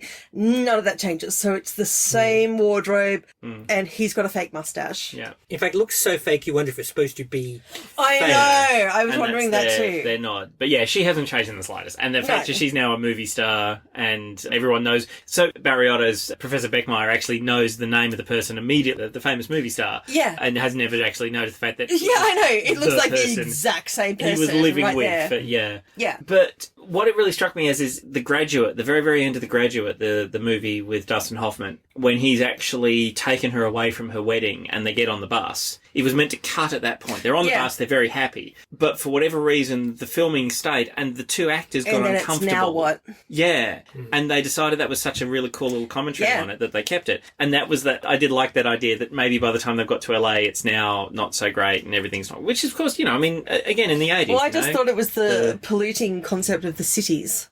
Could be that too, yeah. Not the purity of the bush.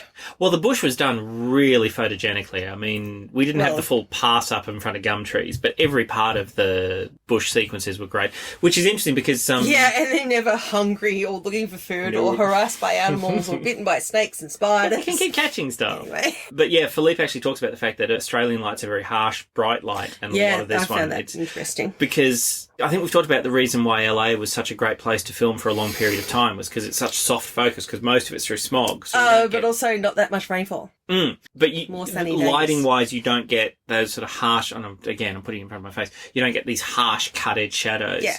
It's really difficult when you've got direct sunlight to kind of mirror that... reflect that out. So you have Which to is something really interesting that Philip Mora was saying, that Australian DPs, director of photographies, do really, really well. Because they're used to working in They work in difficult light. Yeah, yeah. So Yeah, I found which that I really thought was really interesting. awesome. Yeah. So yeah, I think there was something else I was going to say when we were talking about the very, very end. Yes. Yeah, it busts a bunch of werewolf. Well, not a bunch, but like they don't just come out at full moon. Which is one of the things which I was actually saying to Daria just before, is that I think that there's elements in Philippe of early, problematic aspects aside of early Joss Whedon. So Joss Whedon was big on taking vampire tropes and horror tropes and turning them on their head. Before trope was really a thing, I think Philippe was already doing that. In fact, in the interviews, he's already trope mentioning... came into the lexicon. I'm not too sure. When I was wonder when trope a trope? fairy came in, too.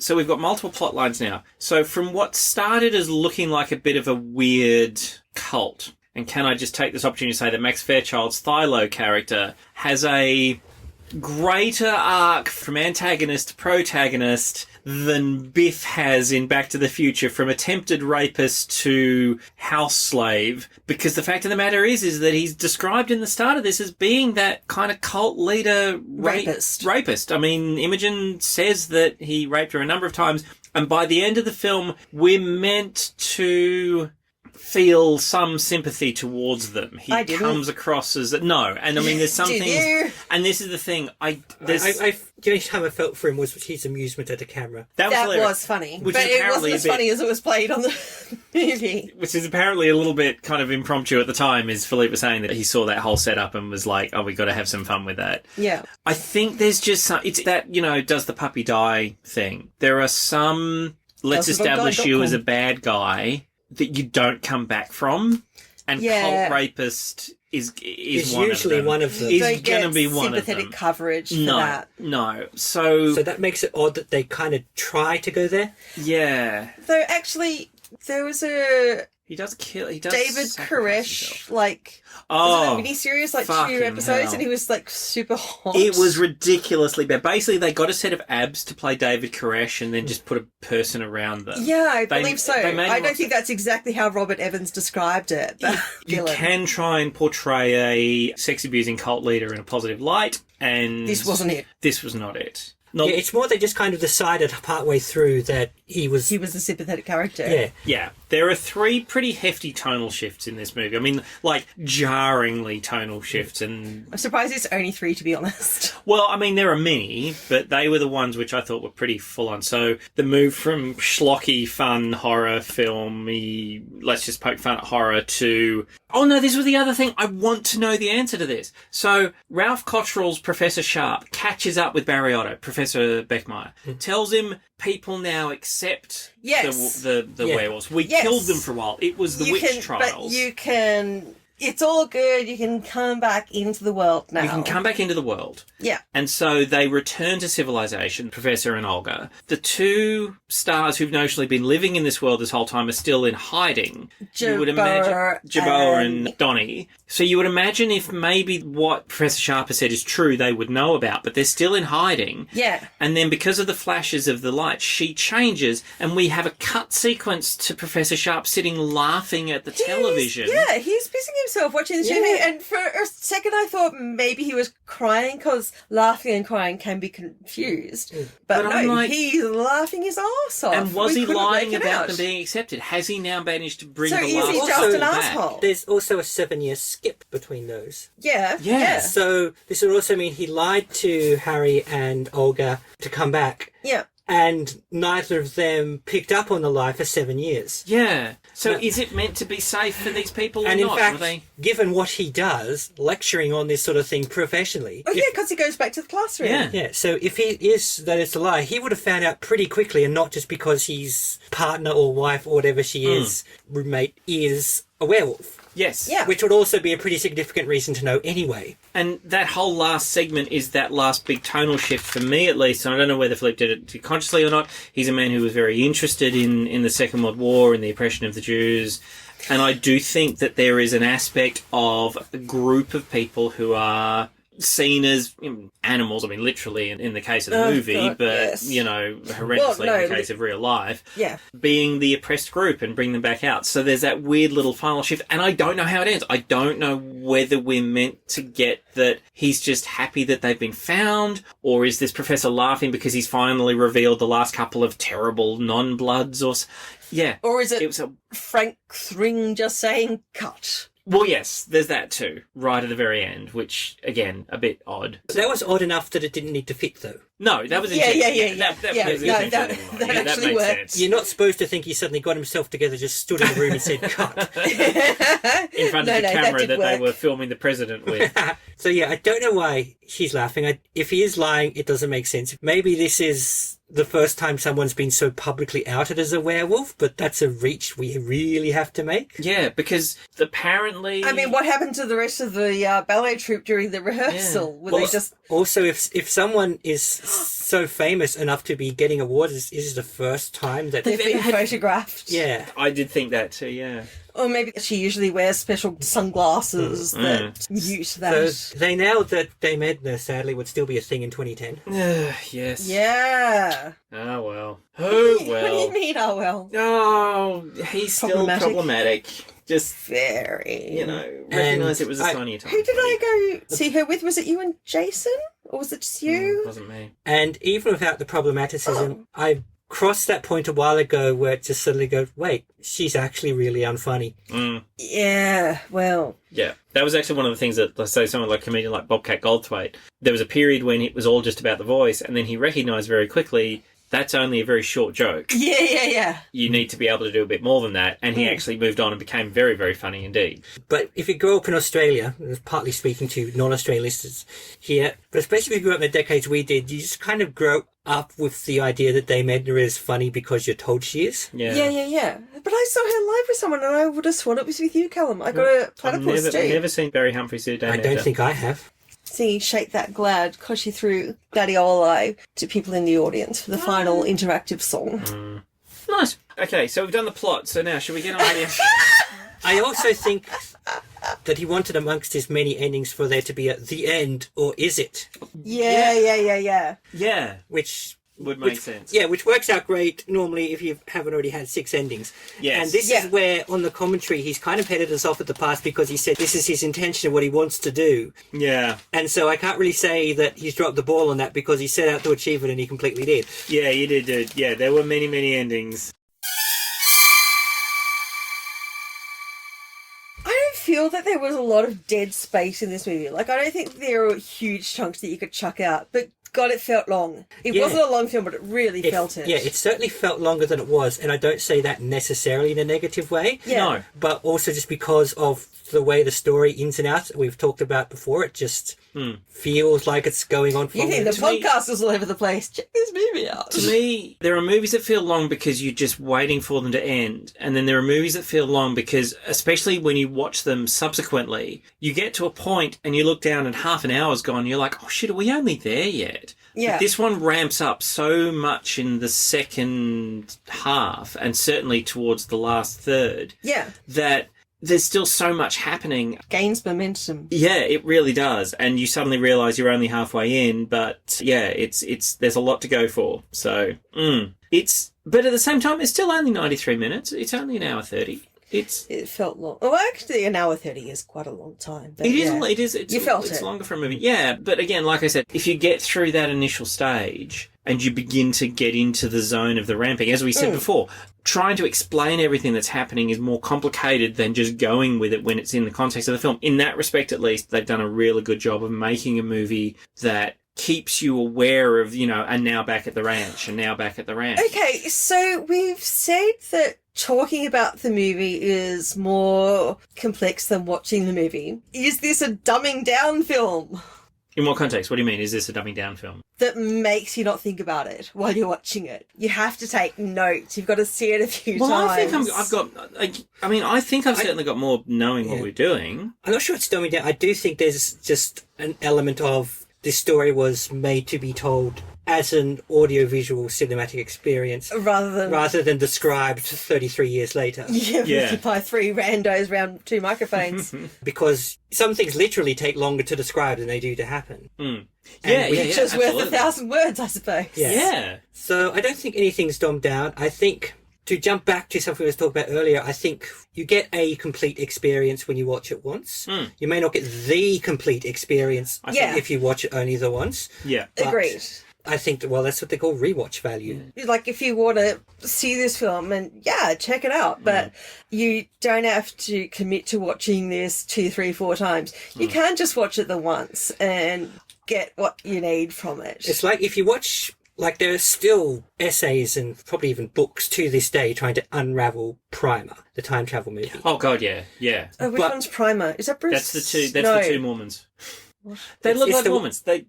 It's the one they made for Daria, can you tell me instead of Callum? It's the one they made for $7,000, and Callum's making the Mormon joke because they do spend most of the movie dressed in plain trousers and white shirts. It's a couple of guys who are experimenting to try and make a power source or something, I think, originally. Yeah, I can never remember, and honestly, it doesn't matter because They actually make a time machine. The way this one works isn't that you disappear then and reappear now. Yeah. It's that you get in a box and you go backwards through time instead of forwards. But in the sense that if you want to go an hour back in time, you stay in the box for an hour. Yeah. Okay. So I don't believe I've seen that. No. But there's a lot of time travel and back looping and changing events and not changing events and finding out this guy was actually his different self and all that sort of business. Right. So you can watch it once, and when some bits come up, you sort of go, time travel business, okay, whatevs. Yeah. Or you can try to unravel exactly which iteration of which character is doing what at which time and why. I see. And I believe, a bit like that movie we saw, 12 Things you wanted to ask about time travel, but were too afraid to... Frequently asked questions about time travel. Frequently asked questions about time travel, yes. That is the name Totally of check that film out. It's so good. And by the time you get to the end, every part of what you've seen all the way through builds on that, and there's a very similar kind of a spin on Primer on that as well. Mm-hmm. So yeah, I think, I'm going to be honest, I think if you literally watch this in isolation, you'd give it 3.4 stars on IMDb or 17% on Rotten Tomatoes, because I'm going to be honest, as a standalone movie, there are better werewolf movies. I wouldn't only give... I mean, I don't give scores anymore, but I wouldn't relegate this to 17%. Yeah. All right, okay, sorry. If you've been primed by expecting a full-on horror movie by the trailers, all right, then I would say. If you go in thinking, oh, let's watch the third Howling movie, because I've seen the first two and they were both really scary and this one will be fun.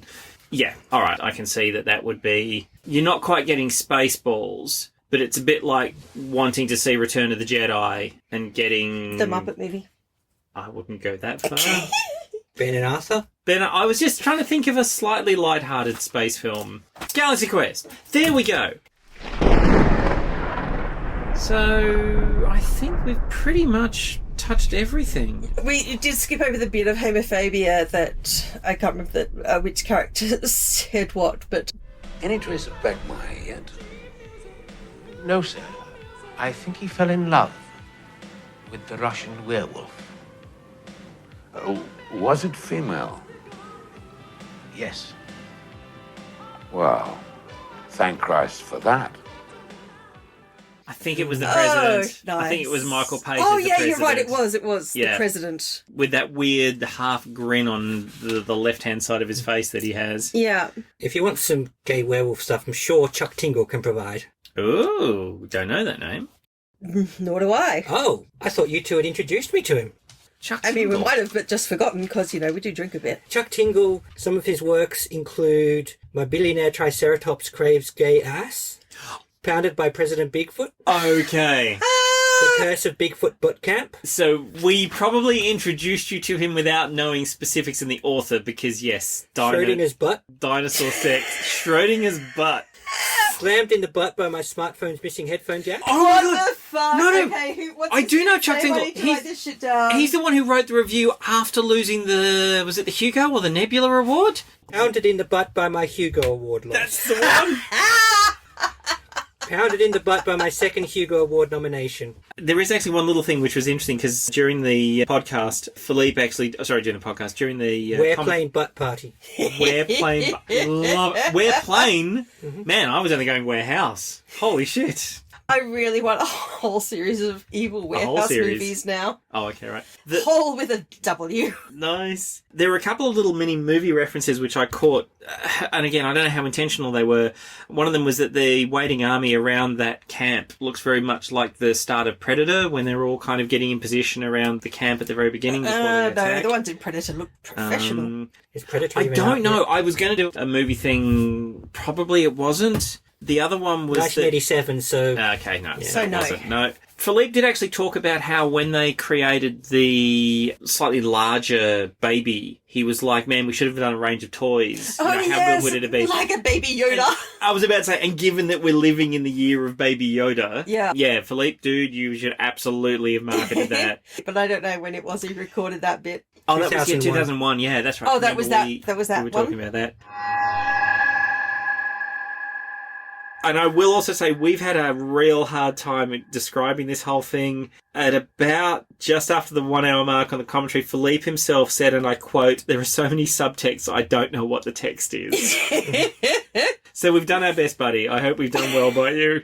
Maybe we got all the subtext and not the text. Well, maybe. Yeah, maybe the text is Let just... us know, Philippe. Maybe the text is this cute werewolf girl. And look, it's absolutely worth looking into the history of this movie. It's worth looking into the history of Philippe Mora, and even Howling 2. There's a whole backstory about it being shot behind the Iron Curtain, you know, the equivalent of, like, you know, shooting in China today or something, which is just incredible. And there was actually a little reference to the Aboriginal art, which was cave really cool. paintings Yeah, of which the- is a nod to a thing called the Wandjina, which are a particular type of art up around the Northern Territory, which, if people are heavily into It's a UFOs and long way from aliens, Sydney, they look like, well, I mean, the original black and white part at the beginning was Cape York. So there's a particular type of art Very long way from Sydney. that looks very alien-y. They're very sort of wide eyes and things as well. So there's yeah, that that's painting. really fascinating. The second movie we've seen Aboriginal art in, because they had The it Carrie in... Fisher. Yeah, they had it in Time Guardian. Did they have it in Frog Dreaming? I was just trying to remember if we had any actual art or if it was just... Call it in Frog Dreaming. I don't recall any actual painting art. Yeah. Yeah. Yeah, yeah. So, yeah, I mean, surely we've done the best we can on this one. They did. I think if you watch the trailer, thought, I want to watch a really good horror film, watch this movie in isolation with nothing else, I think you would give it the scores it's got. But yeah, I think if that's you watch unfair. the trailer and see this film, you'll not like this film. Yeah. This is going to be one That's of just how those... it's cut. I'm sure everybody gets it, but we understand why Max Fairchild's called Philo. It's the first part of thylacine? Yeah, cool. Just checking. Yeah. Just making sure. Yeah. Mm. Didn't think that was subtext. We No, thought that was just text. text. That was like capital text. But yeah, there's a lot happening for what is meant to be basically a tongue in pouch. Oh, stop saying that. I don't mean you, Callum, I mean Philippe. But what about a womb with a Kind of view? both. Well, a womb with a view, partly it's not really accurate. Yeah, true. No, The pouch it's- isn't the womb, it's the pouch. Yeah. One other thing I will say, and I think I might have mentioned at the start, and I don't know whether or not I got kind of drowned out, there's a sequence very early on where Jerboa looking at a change in the movie and says that's not how it happens, but that's absolutely how it happens. I think I did actually say that. Never mind. I believe so. Yeah. I think she's just posturing. Yeah, because it's exactly how it happens, like again and again as they're changing into... I think it's like werewolves. Australians watch some films and they say, oh, Australians don't talk like that, and you hear the uncle from Queensland who does talk exactly Oh, like God, that. yeah, big time. Brooke's always really insulted. She has a brother in Seattle, and when she visits, he's just really happy that his Australian accent's been renewed, and she's insulted because she's from Adelaide, darn it! There's no box office for this because it was straight to release to video in It didn't Australia. have a cinematic release in Australia. It did apparently get a big cinematic release overseas because it was capitalising on the Howling name. And again, Yeah. I'm far from the arbiter on this, but I have no problem saying this is well and truly exploitation. This ticks so many Yeah, boxes. no, I'm it's happy it's with not that. funny. Except it was PG. Yeah, That's and there the are only no one it doesn't tick. there are no boobs. Actually, there are no boobs. I think there's Well, no, some there's still... no human boobs. There's no human boob. We do see some... Or we see the hairy rack of wolf six. nipples. Yeah, that's true. Olga. And the guy with the incredible forehead, her offsider. Oh, what was with that? Yeah, his ability to make the hair go back and forth on his head. Up which and was very down and up and impressive. down. And... But yeah, Philippe said it was very successful. He says, Yeah, he as was I said. happy with it. And Yeah. that's great. And I think it's really cool. Well, yeah, he was happy with it, and that's great. And it also stood up to public consumption, as opposed to I'm happy with it, and that's great. And whatever you think, you Good can point. just Well go screw said. yourself. Yes. But no, I came out. I'll be honest. I came out of the original viewing, the very first one. You came out of the original viewing. I finished the original viewing on my Sitting couch. on your lounge room, yes. A little nonplussed, but with just a little bit of insight and a little understanding that it was meant to be a pastiche. It was meant to be a bit fun, and it was basically him taking the bare bones of the franchise and whacking Australia all over it in great big globby eucalyptusy heaps. Yeah. Yeah. And honestly, we've done what we can on the plot, and there's still a hell of a lot to digest. So Yeah. We failed to explain the plot for a reason. it is an early 80s movie. It is a cheesy film. The acting is stilted in some places, but fuck it. This was actually not bad. Yeah, and I'm happy to give it 4.5 hairy wolf bosoms. 4.5 out of 6. Wow. That's impressive. I like horror comedy, what can I say? No, that's really cool. I reckon... Oh, God, I don't know. If we're talking out of 6... Well, I talked out of 6 because there were 6 of them on screen. Oh, of course, that makes perfect sense. I got it. I don't know why that took me. I'd give this... And knowing what you're getting when you go into is actually quite important on this one. I would say know what you're getting ahead of time. I give this 6 out of 8 shapeshifters. Oh, there we go. 6 out of 8. 6 out of 8 shapeshifters. I wouldn't. Because Shapeshifters Part 8 was... Shapeshifters Part 8. There were 8 of them. How many Frank So is that Thrings 3 would out you of 4? get? It is a fraction of ratio proportions. So is this film being ratioed? It may be. I don't actually know what being ratioed is. Oh, I see it all the time, but I don't know what it means. It is so fun. Anyway, when you're on the right side of it. Not promising. And after you've relaxed a little and just accepted where it's going. Anyway, sorry, yes? Well, you know I'm not going to give it a score because it's the sort of thing I do because I'm an entirely incompetent human being and these people actually manage to do something with their time. How many American cars out of Australian traffic will you give it? American cars out of Australian traffic? Yes. What's the Russian car I'm trying to think of? Lada? Yes. So how many American cars out of Australian roads do you give it? I give it a Lada. A Lada out of Australian. But a Lada full of beer. A Lada full of good beer? A Lada full of good beer. A Lada full of Crownies. No. A Lada full of Coopers. No. A Lada full of good beer. Okay, all right. So a Lada full of Coopers at $4.99 a case or whatever the prices were. Yes. So out of American cars and Australian roads, I give this a Lada full of good beer. Okay, we'll take that as positive. Do that. Yeah, and I think once we got into the extras, once we got into the bits and pieces, and the world of the movie itself opened up, we had fun. Definitely. Cool. Right, so thank you for joining us this Halloween. Thank you. Until next time. Yeah, I've been Daria. I'm unfortunately November. And I'm still Callum. Good night. Good night. Our hardy band of critics have survived another Halloween. They've faced the once and future Thring, endured a 1987 that lasted 23 years, seen in an era of peace between fur and flesh, survived one more legend of pouch-chilling terror, and at last, it's the end. Or is it? Their trials are not over yet. For next you hear them, they will be seized by a horror long coming. One that has been coming their way since before the werewolves, before the slashers, even before the pigs. Nothing will be the same after this summer. For this summer is the summer of Alvin.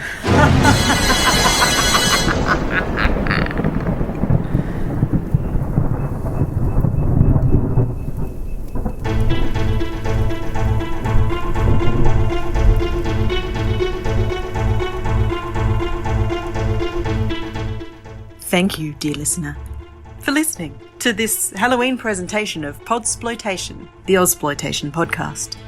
Your reviewers were Daria, Callum, and November. The Undead Host was me, Ali. You can find the show on your podcatcher of choice. Cry out to us on Facebook or on Twitter as @Podsploitation, or by email to podsploitation@gmail.com. If you would like to give of yourself to bring life to us, donations can be made at paypal.me/podsploitation. The theme music, Hell Loop Ween, by Lemon Yellow Haze, used under an Arts Libre license, available from freemusicarchive.org. No women with pouches were harmed in the making of this podcast. Podsploitation is a Moment of Mayhem production.